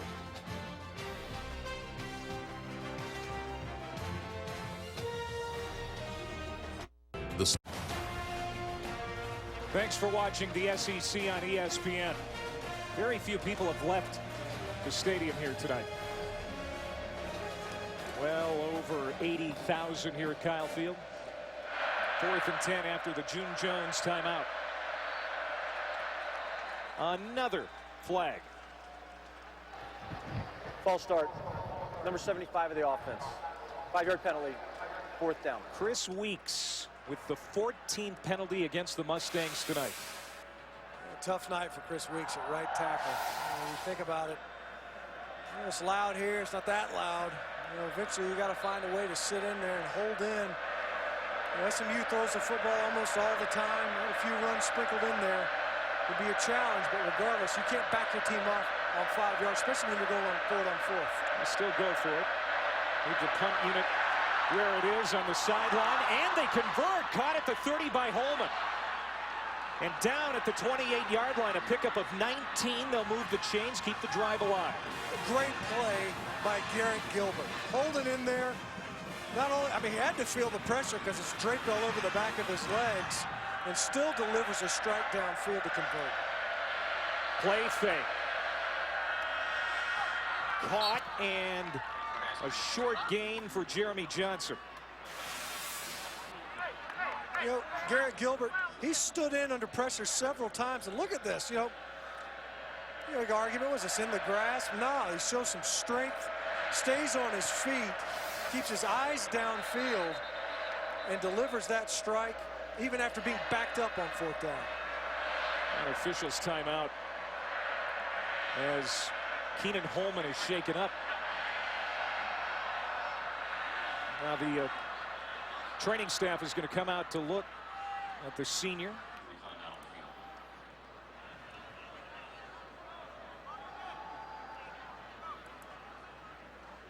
Holman tonight, 7 catches for 82 yards. He leads SMU in receiving tonight.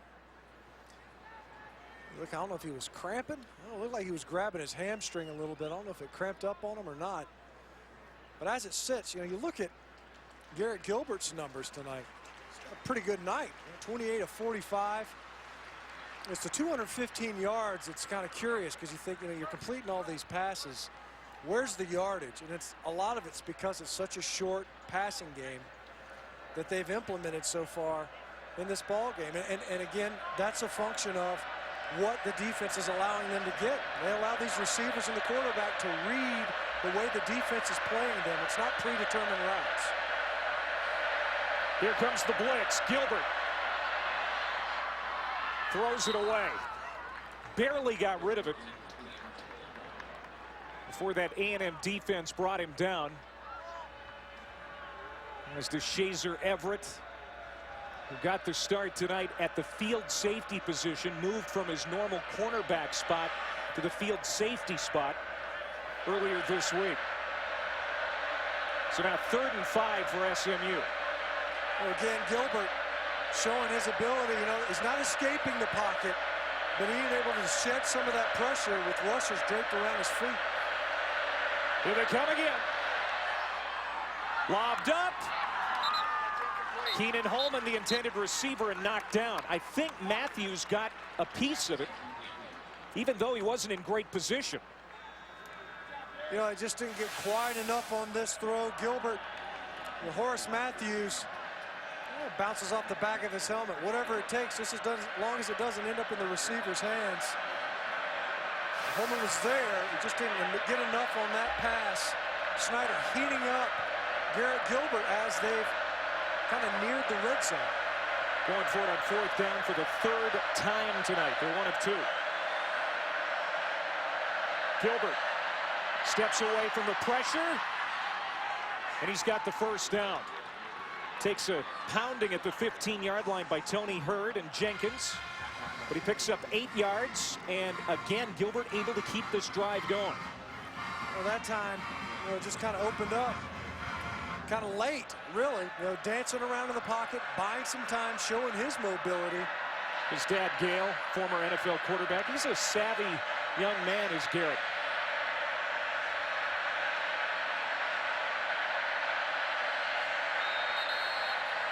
Brother.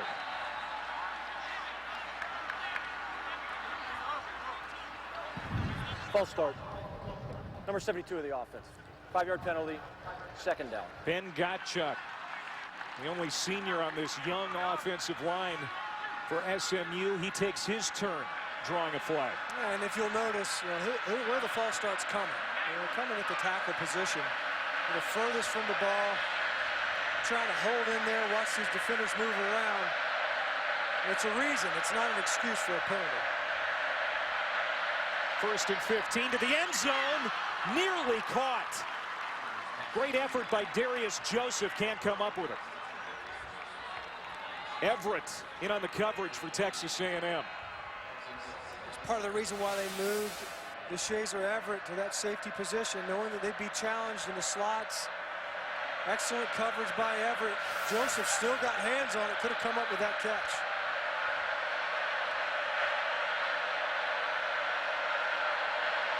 Delenchi. And he gets back to the 15-yard line. Tremaine Jacobs making the tackle. So 3rd down and 9 for SMU. Here they are in the red zone. And the red zone has been a struggle for the Mustangs this year. Coming in here tonight, turnovers, penalties. They had missed field goal in the opener versus Texas Tech. But this is third down, it's 4-down territory. They might just try to get closer to the sticks to pick up a first. 16th play of the drive. Gilbert unloads to the end zone, incomplete. Darius Joseph, his go-to guy, can't come up with it. And now it's 4th down. There was Everett again.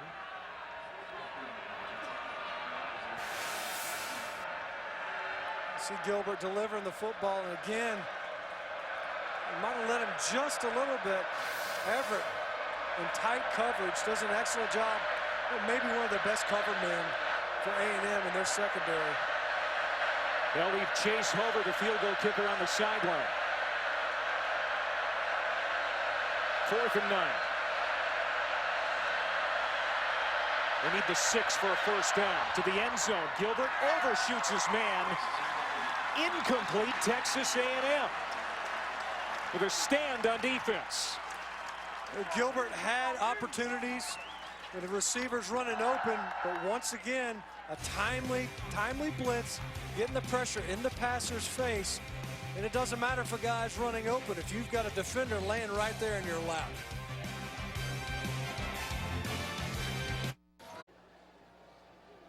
More college football later tonight on the U. Wyoming and Air Force. Battle of 2 from the Mountain West, presented by 5 Hour Energy. Comes your way 10:15 Eastern Time tonight on the U. They take over on downs. Here's Texas A&M. The offense being run by Matt Jokel. Pass incomplete. Intended for Labhart. Kevin Pope in on the coverage. Some top 25 teams blowing out opponents today. Ohio State, despite not having Braxton Miller for a second straight week, 76-0 over Florida International. This is Trey Carson bouncing off tacklers for a first down. Also Louisville with a blowout win. Teddy Bridgewater a big day. Of course, they play in the American Conference. And SMU, the only team in the American to avoid Louisville this year. Florida State all over Bethune-Cookman. Not a lot of great matchups this week in college football. Penalty flag down. Evans the catch. Holding. Number 74 of the offense. 10-yard penalty. First down. Jermaine Ifedi with the hold. What's strange is it's like A&M. You take Manziel out for whatever reason. They're kind of falling apart. You see Ifedi, yeah, he just tackles. He just tackles the pressure. You get a blitzer inside. Jermaine Ifedi's a guy. He's got a couple of penalties here tonight. One was a personal foul, but he's a guy that's going to grow into a larger and larger role on the offensive front that may be without their 2-star tackles next season.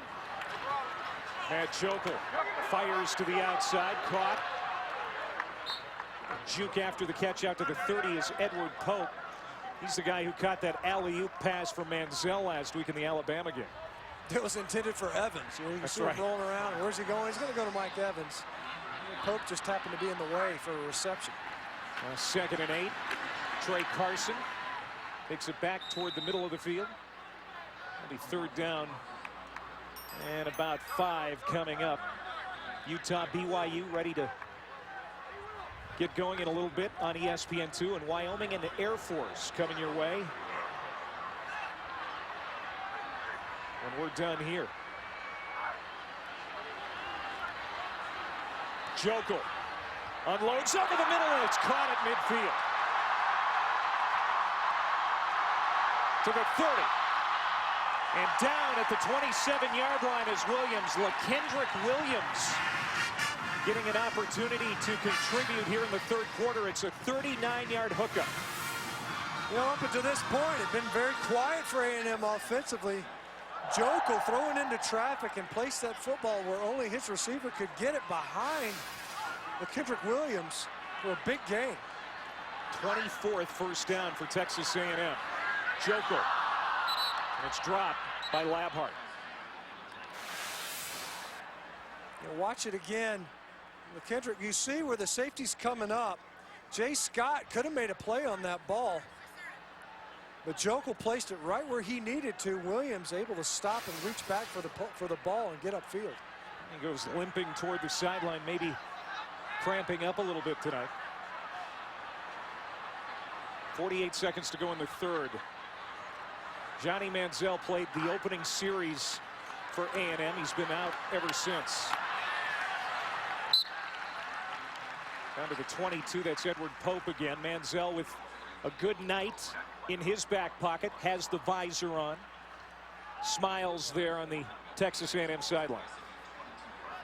Nothing troubles him on the field. You can expect him to be happy-go-lucky off the field. You see there, offensive coordinator Jake Spavital, a guy that kind of tutored underneath Cliff Kingsbury when he was at Houston. Jokel had a man wide open and couldn't connect. Jeremy Taboyo, the true freshman out of Honolulu, was all alone. Jokel overshot him. Let's take a little bit off of this football. Overshoots Taboyo. We've seen Manziel roll to his left and throw as a right-handed passer. And you can see Jokel so frustrated. You know, his first series, he gets blitzed. He's had a couple of drops. But on this series, you could feel him kind of get into a rhythm. 49-yard attempt for Lambeau. Bingo. And they're up over 40 points. Celebrating its 8th year, sponsoring the Good Hands Field Goal Nets, Allstate making contributions to participating universities' general scholarship funds for each field goal and extra point kick. To date, Allstate has contributed more than $3 million in scholarship money. So for the 4th game in a row, Texas A&M up over 40 points. This is the highest scoring offense that the SEC has, and you can see why. I mean, even a week ago, you know, if you're going to point to a game where you can demonstrate your offensive prowess, it's hard to find a team that would draw more respect than the Alabama defense. And A&M ripped the Crimson Tide defensively.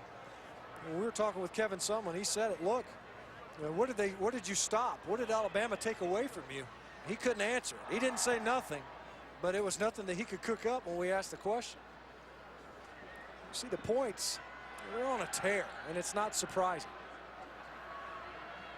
You know, and we talked briefly about this in the first half.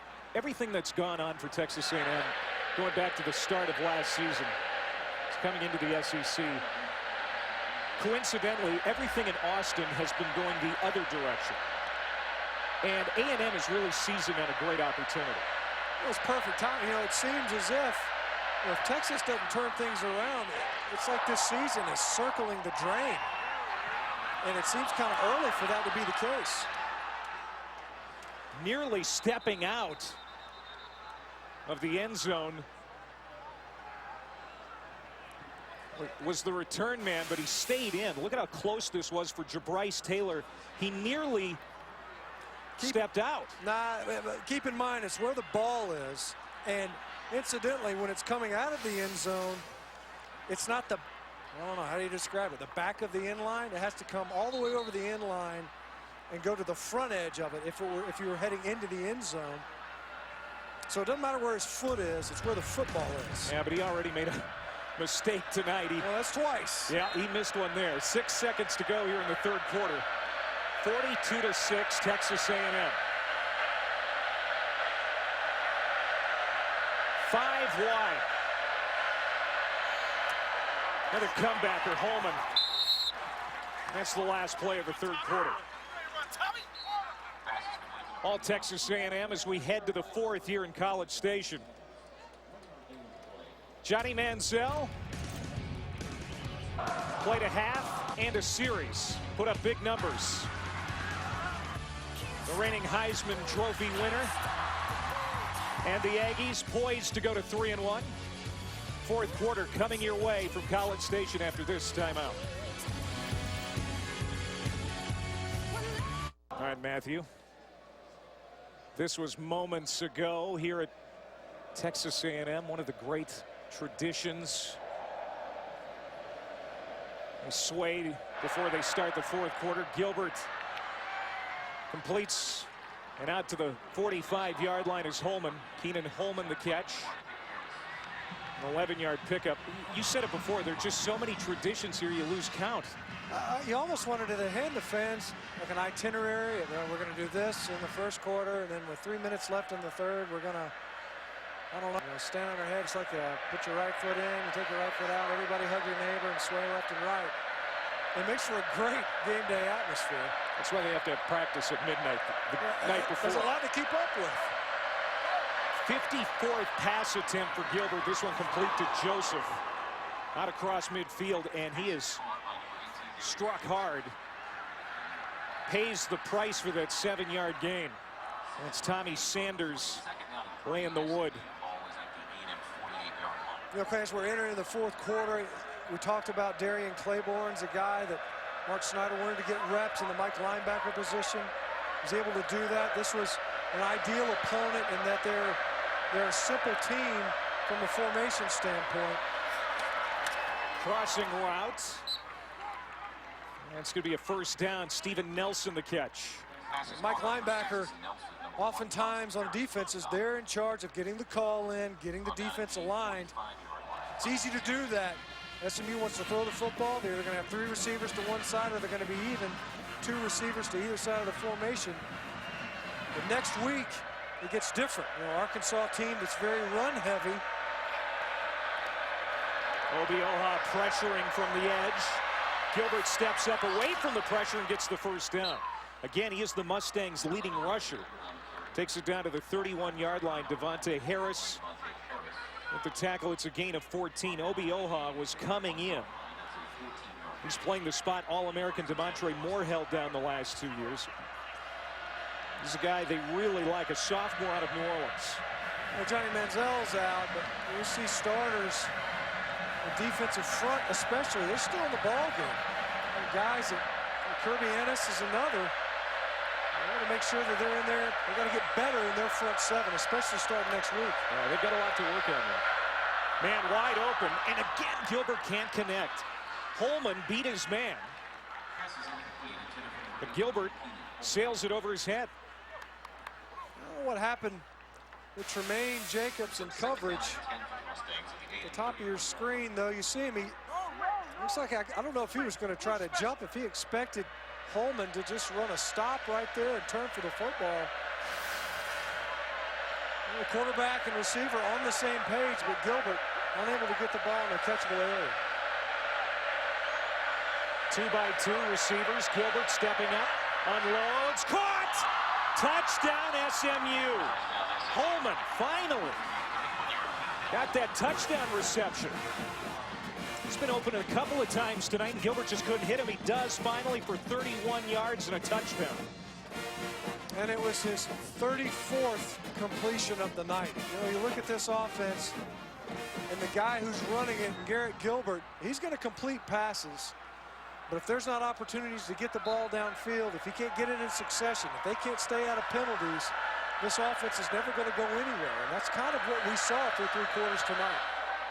Chase Hover with the extra point to make it 42-13. So the first touchdown drive for SMU tonight. 7 plays, 75 yards in 2.5 minutes.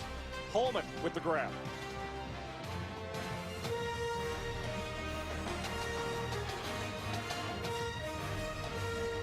College football prime time presented by 5 Hour Energy back in College Station. 42-13 Texas A&M with 12:34 to go. Clay Mathick, Matt Stinchcomb, Don Davenport back here. Johnny Manziel played the first half and 1 series of the third quarter.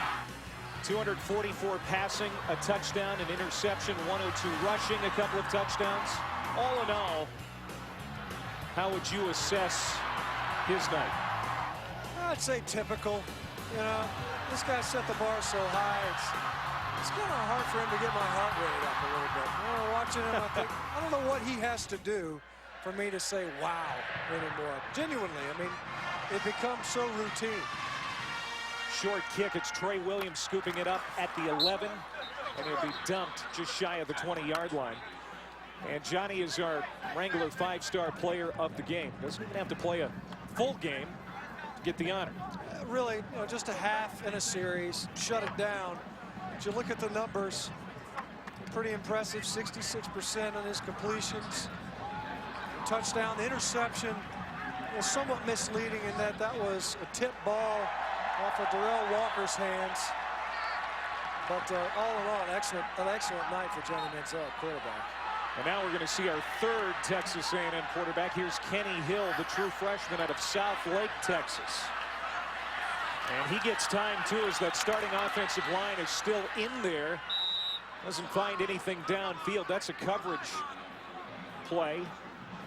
Not quite a sack. Gets back to the line of scrimmage. Zelt Minor brings him down. Kenny Hill, a product of that great program at South Lake Carroll High School, which coincidentally runs a similar offense to what Kevin Sumlin has here at A&M. Well, it's interesting. There was a time when Texas high school football was the wishbone. That's what they wanted to run. And now when you look at the spread, where do you go to find a spread quarterback? The first place you come is Texas. Texas high school football has become the breeding ground of this type of offensive philosophy. And you can look all the way back to when Davey O'Brien and Sammy Ball were playing at TCU, and they run spread formations. And now, some of it, I think you could point to Hal Mumme. When he was at Copperas Cove, at high school, and he's driving up to BYU, and he's bringing these spread concepts back to the high school game. And if you're at Houston, if you're at Texas Tech, if you're at SMU, if you're at A&M, you've got high school players ready to come in and step in and play. That was nearly intercepted. Derek Longoria, the linebacker, getting back in pass coverage. And it's going to be fourth down as Kenny Hill and A&M go 3 and out. Yeah, now, who is the guy that you gave ultimate credit to in coming up with the spread attack? What was his name? He's a lot like Hal Mumme. He was a high school coach out of Ohio, Glenn Tiger Ellison. Taylor, his best return of the night, puts SMU in Texas A&M territory. A 20-yard return for Bryce Taylor. And you got it, another penalty flag down. We were due for one. Oh, it's been a long cruise since the last flag.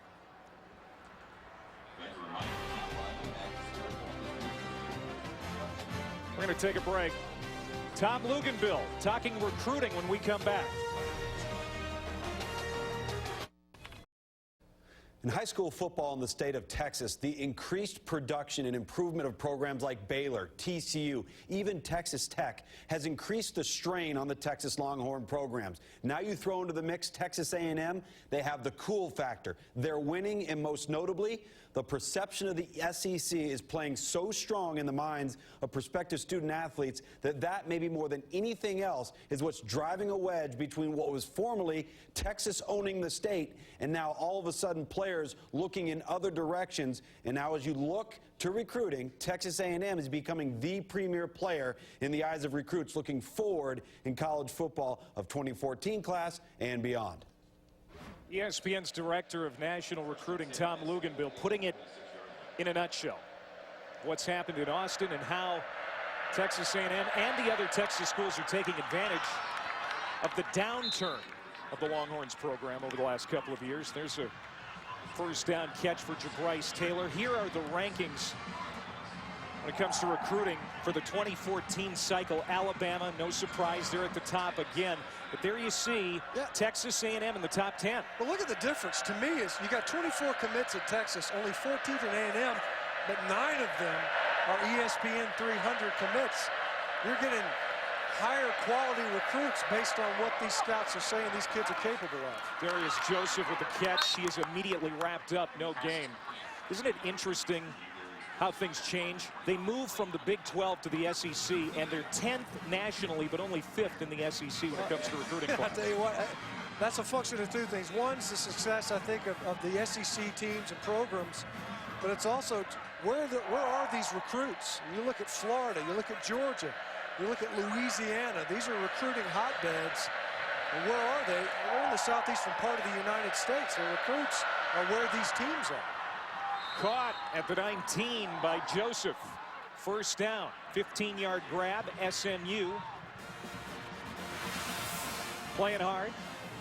A great pitch and catch right here, Gilbert. And Joseph, you know, really, he's turned around and maybe a little bit early. It required him to have excellent extension, though, to come down with this catch, and he paid for it. Gilbert now over 300 yards passing.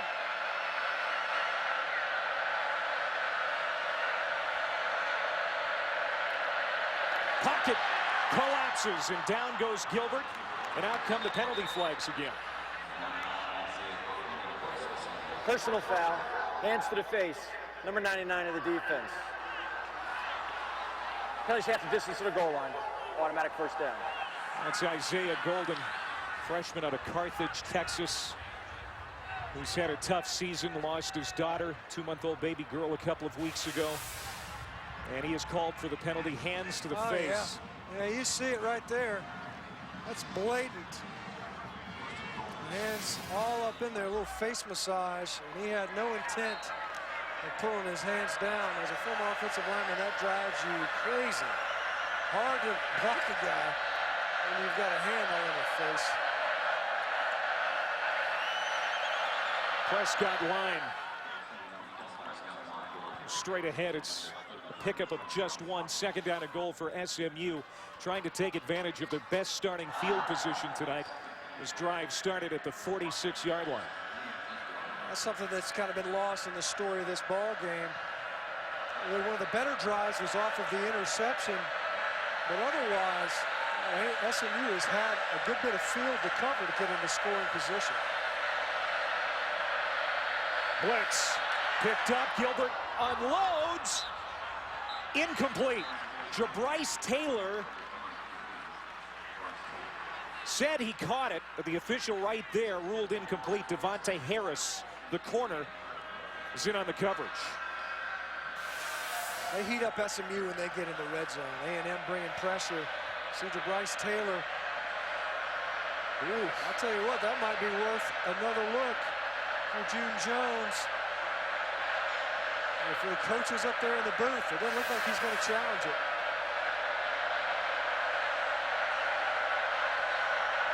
Third and goal. Another one. Knocked down and now intercepted. Deshaun Hall has a blocker. Into SMU territory. A 38-yard return for Hall. There have been a ton of balls tipped tonight at the line by Texas A&M. And that is the second SMU turnover. Got a chance to score. As you put it, Clay, best drive of the day. Once again, God, what a great play. I mean, you see it. Tommy Sanders just goes up. He just juggled the ball up just enough to get it to Hall. And then he just takes off running down the field. Mark Snyder's defense getting a stop due to the turnover. A running play here, Brandon Williams. The Oklahoma transfer. Gets it to the 41 of SMU, a 5-yard pickup. Deshaun Hall, another true freshman for Kevin Sumlin. These guys are having to step up early. You know, a season ago in their first year, A&M stayed healthy. There was not a lot of guys with experience and ready to play. They got 11 wins with the guys they started the season with. Williams with a first down run inside the 35-yard line.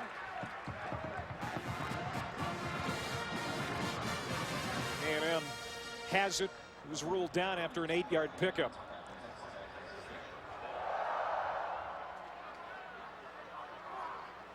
Texas A&M will be at Arkansas next week. Its first road game of the season. And they'll go on bye before playing a ranked Ole Miss team.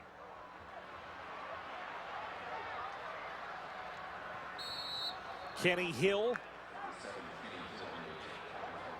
Nothing to work with here. Jonathan Yenga runs him out. It's a loss of 1.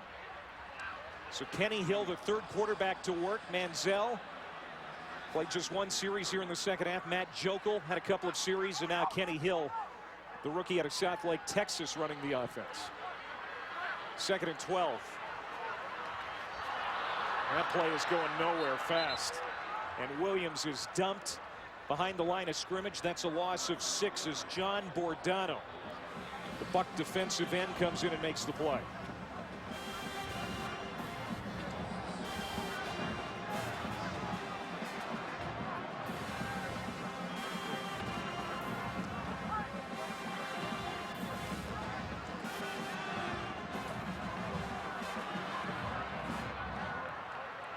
Kenny Hill throws it incomplete. That's 4th down as we go under 7 minutes to play here in College Station. Kevin Sumlin, very familiar with SMU from his time in Conference USA. The Aggies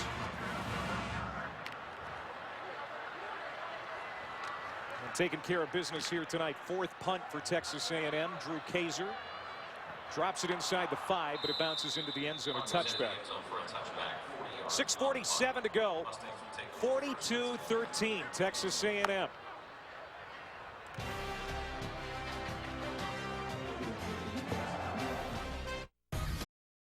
Johnny Manziel had 1 series here in the second half as we take a look back at our tire rack drive recap. Here it is. 8 plays, 78 yards, and 326. It made it 39-6.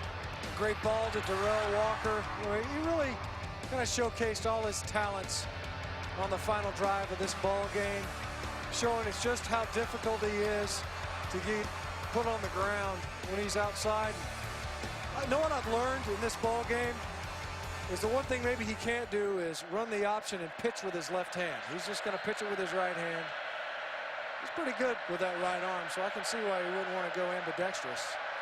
Neil Burcham in there now for Gilbert as we've worked ambidextrous into the broadcast tonight. Very proud of you. That was the word on my desk calendar this morning. Figured there was a way to get it in there. 4-star recruit Neil Burcham, the number 20 quarterback according to ESPN out of the 2012 class. He's out of Greenbrier, Arkansas. Prescott line with the carry, spins out of a tackle, has the 1st down across the 35-yard line. So the backup quarterback in there now for SMU.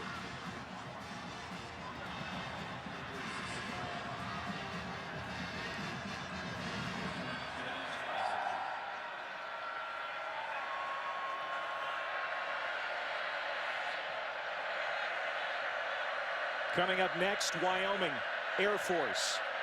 Good battle in the Mountain West. Wyoming out to a good start this year. 6 minutes to play. Neil Burcham throws it, and it's complete. Jeremiah Gaines got a yard short of the 1st down, but a nice completion from Neil Burcham, his first completion. It's a pickup of 9. Last time we heard from Gaines, he had a completion, and then it resulted in an interception. Well, actually a fumble caused by Tony Hurd. You see him, he can be a weapon, though. That's a big target out wide. Burcham sets, throws. He had a receiver open. It was Gaines again. Lands incomplete. So now 3rd and 1. Overall, this Texas A&M defense, is Kevin Sumlin, Mark Snyder going to look back on tonight and say we made some strides in the right direction? I think so. You know, the idea that he could get some young faces, you know, the idea that you're going to have what looks to be going forward anyway, a true freshman rather, at your middle linebacker position. The more reps you can get him, the better. That's a catch for Taylor, Bryce Taylor, into A&M territory. We've seen Taylor tonight. Made a couple of iffy decisions as a return man, but a little bit of hand fighting and fighting for the ball there. Just creating just enough space. Give his quarterback somewhere to throw the football and fit it into a tight window.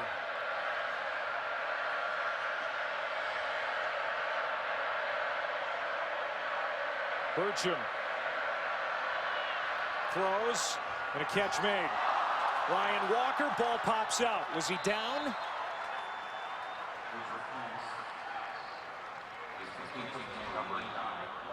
You say yes, he was down. That's a catch for Ryan Walker. And that is the 67th pass attempt against A&M. Yeah, ball's out. No, he is definitely fumbling that ball, and A&M recovered. And Texas A&M does take over. Donnie Baggs knocked it out. You see Bertram there. Yeah, finally gets a completion right over the football. My eyes did not deceive me. It looked like Sam Miller, the 12th man, was in there around for that play as well. And yet again, we mentioned Gaines gets a big catch earlier and a forced fumble. Two snaps later to get it. Number 63 of the offense. 5-yard penalty, first down.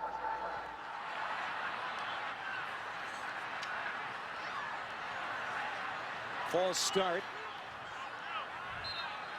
That's one thing that Kevin Sumlin's not going to be happy with, the amount of penalties tonight against the Aggies. I'll tell you what, not just the penalties tonight, Clay, but special teams, they got some problems now. The extra point, the field goal unit, they got some things to figure out. Maybe they got it figured out. They missed 2 extra points and a botched field goal attempt. As these games, as the schedule toughens, you can't afford to be giving away points after. Bryce Dolezal on that last carry, a sophomore out of Austin, getting some work here as Kenny Hill continues to play the quarterback spot for A&M. Taking that play clock way down. That should have been caught by Cameron Clear. He had the first touchdown catch as an Aggie last week, as he started his career at Tennessee. Most powerful conference in college athletics. The SEC Network launching August 2014. We're looking forward to it.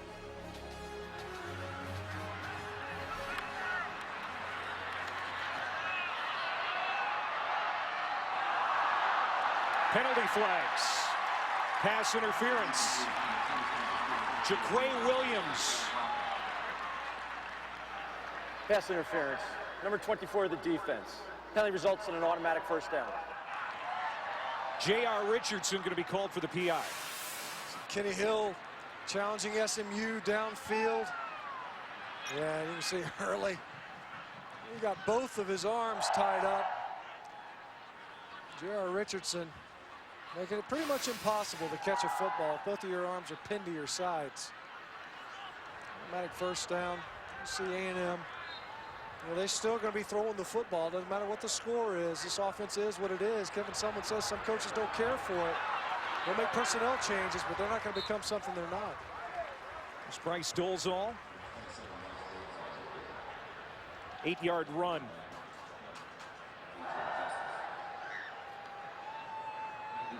It's kind of interesting, Clay. We've got these 2 spread offenses out here tonight. Kevin Sumlin mentioned Hal Mumme and June Jones, the offensive minds on the other sideline for SMU. They're kind of the godfathers of the spread. His offense is kind of an iteration of what the groundwork that they've kind of laid with this philosophy. Dolezal slips, recovers, and gets back to the line of scrimmage. That's it. So 3rd and 1. Reminder, Mountain West Conference action coming your way right after we're done here at College Station. Wyoming and Air Force. And last year, Dave Christensen had harsh words for Troy Calhoun, the Air Force head coach. Got in a lot of trouble for it, too. He's apologized profusely. And he promises to keep his cool tonight. Second charge time out of the half, SMU. SMU with a timeout and 2:11 to go. It's all A&M. They're on their way to their 3rd win of the year. For the 2 teams, 550 for A&M, 434 for SMU, but it's really been a one-sided affair right from the opening series. A&M scored. They've never looked back. And now they take it inside the 25-yard line of SMU. That's Kenny Hill, the 3rd-string quarterback, with a 17-yard run. Said it earlier, this week there weren't a lot of great matchups in college football. Next week is a different story. Looking forward to LSU, Georgia, Ole Miss, Alabama. Ole Miss, Alabama. Ole Miss, they gave Alabama some static a year ago. A couple of 80-yard drives where the Crimson Tide had no answer. That was the first time we started hearing about the the unsafe nature of these hurry-up offenses from Coach Saban. I think really what we're understanding is that this tempo, this fast-paced offenses where they run a bunch of plays, it neutralizes some of the defensive advantages. That's what Hugh Freeze has been saying. It's just a great equalizer. As Edward Pope tumbles inside the 15-yard line, a 9-yard reception. How crazy is it that on a weekend where Florida and Tennessee are playing, and we can genuinely say there aren't really any good games this weekend. And by good games, you know, the marquee matchups. Top 25 teams going head-to-head. Yeah. But the thing is, it's true. I mean, when you think about Florida versus Tennessee, people are kind of like, whatever. Auburn, LSU, not so much. Exactly. You're talking about a national champion a couple of seasons ago. Nobody's paying a lot of attention to it. If anything, it was, can LSU continue to road grade everybody that's in its path? Doesn't look like much change today versus Auburn. Bolzal to the 10-yard line. 40 seconds to go as Texas A&M will get ready for Arkansas next week. They'll be on the road for the first time this year. Then they go into bye week. They'll be at Ole Miss the following week. And then that big matchup, November 23rd at LSU, looms large. 42-13.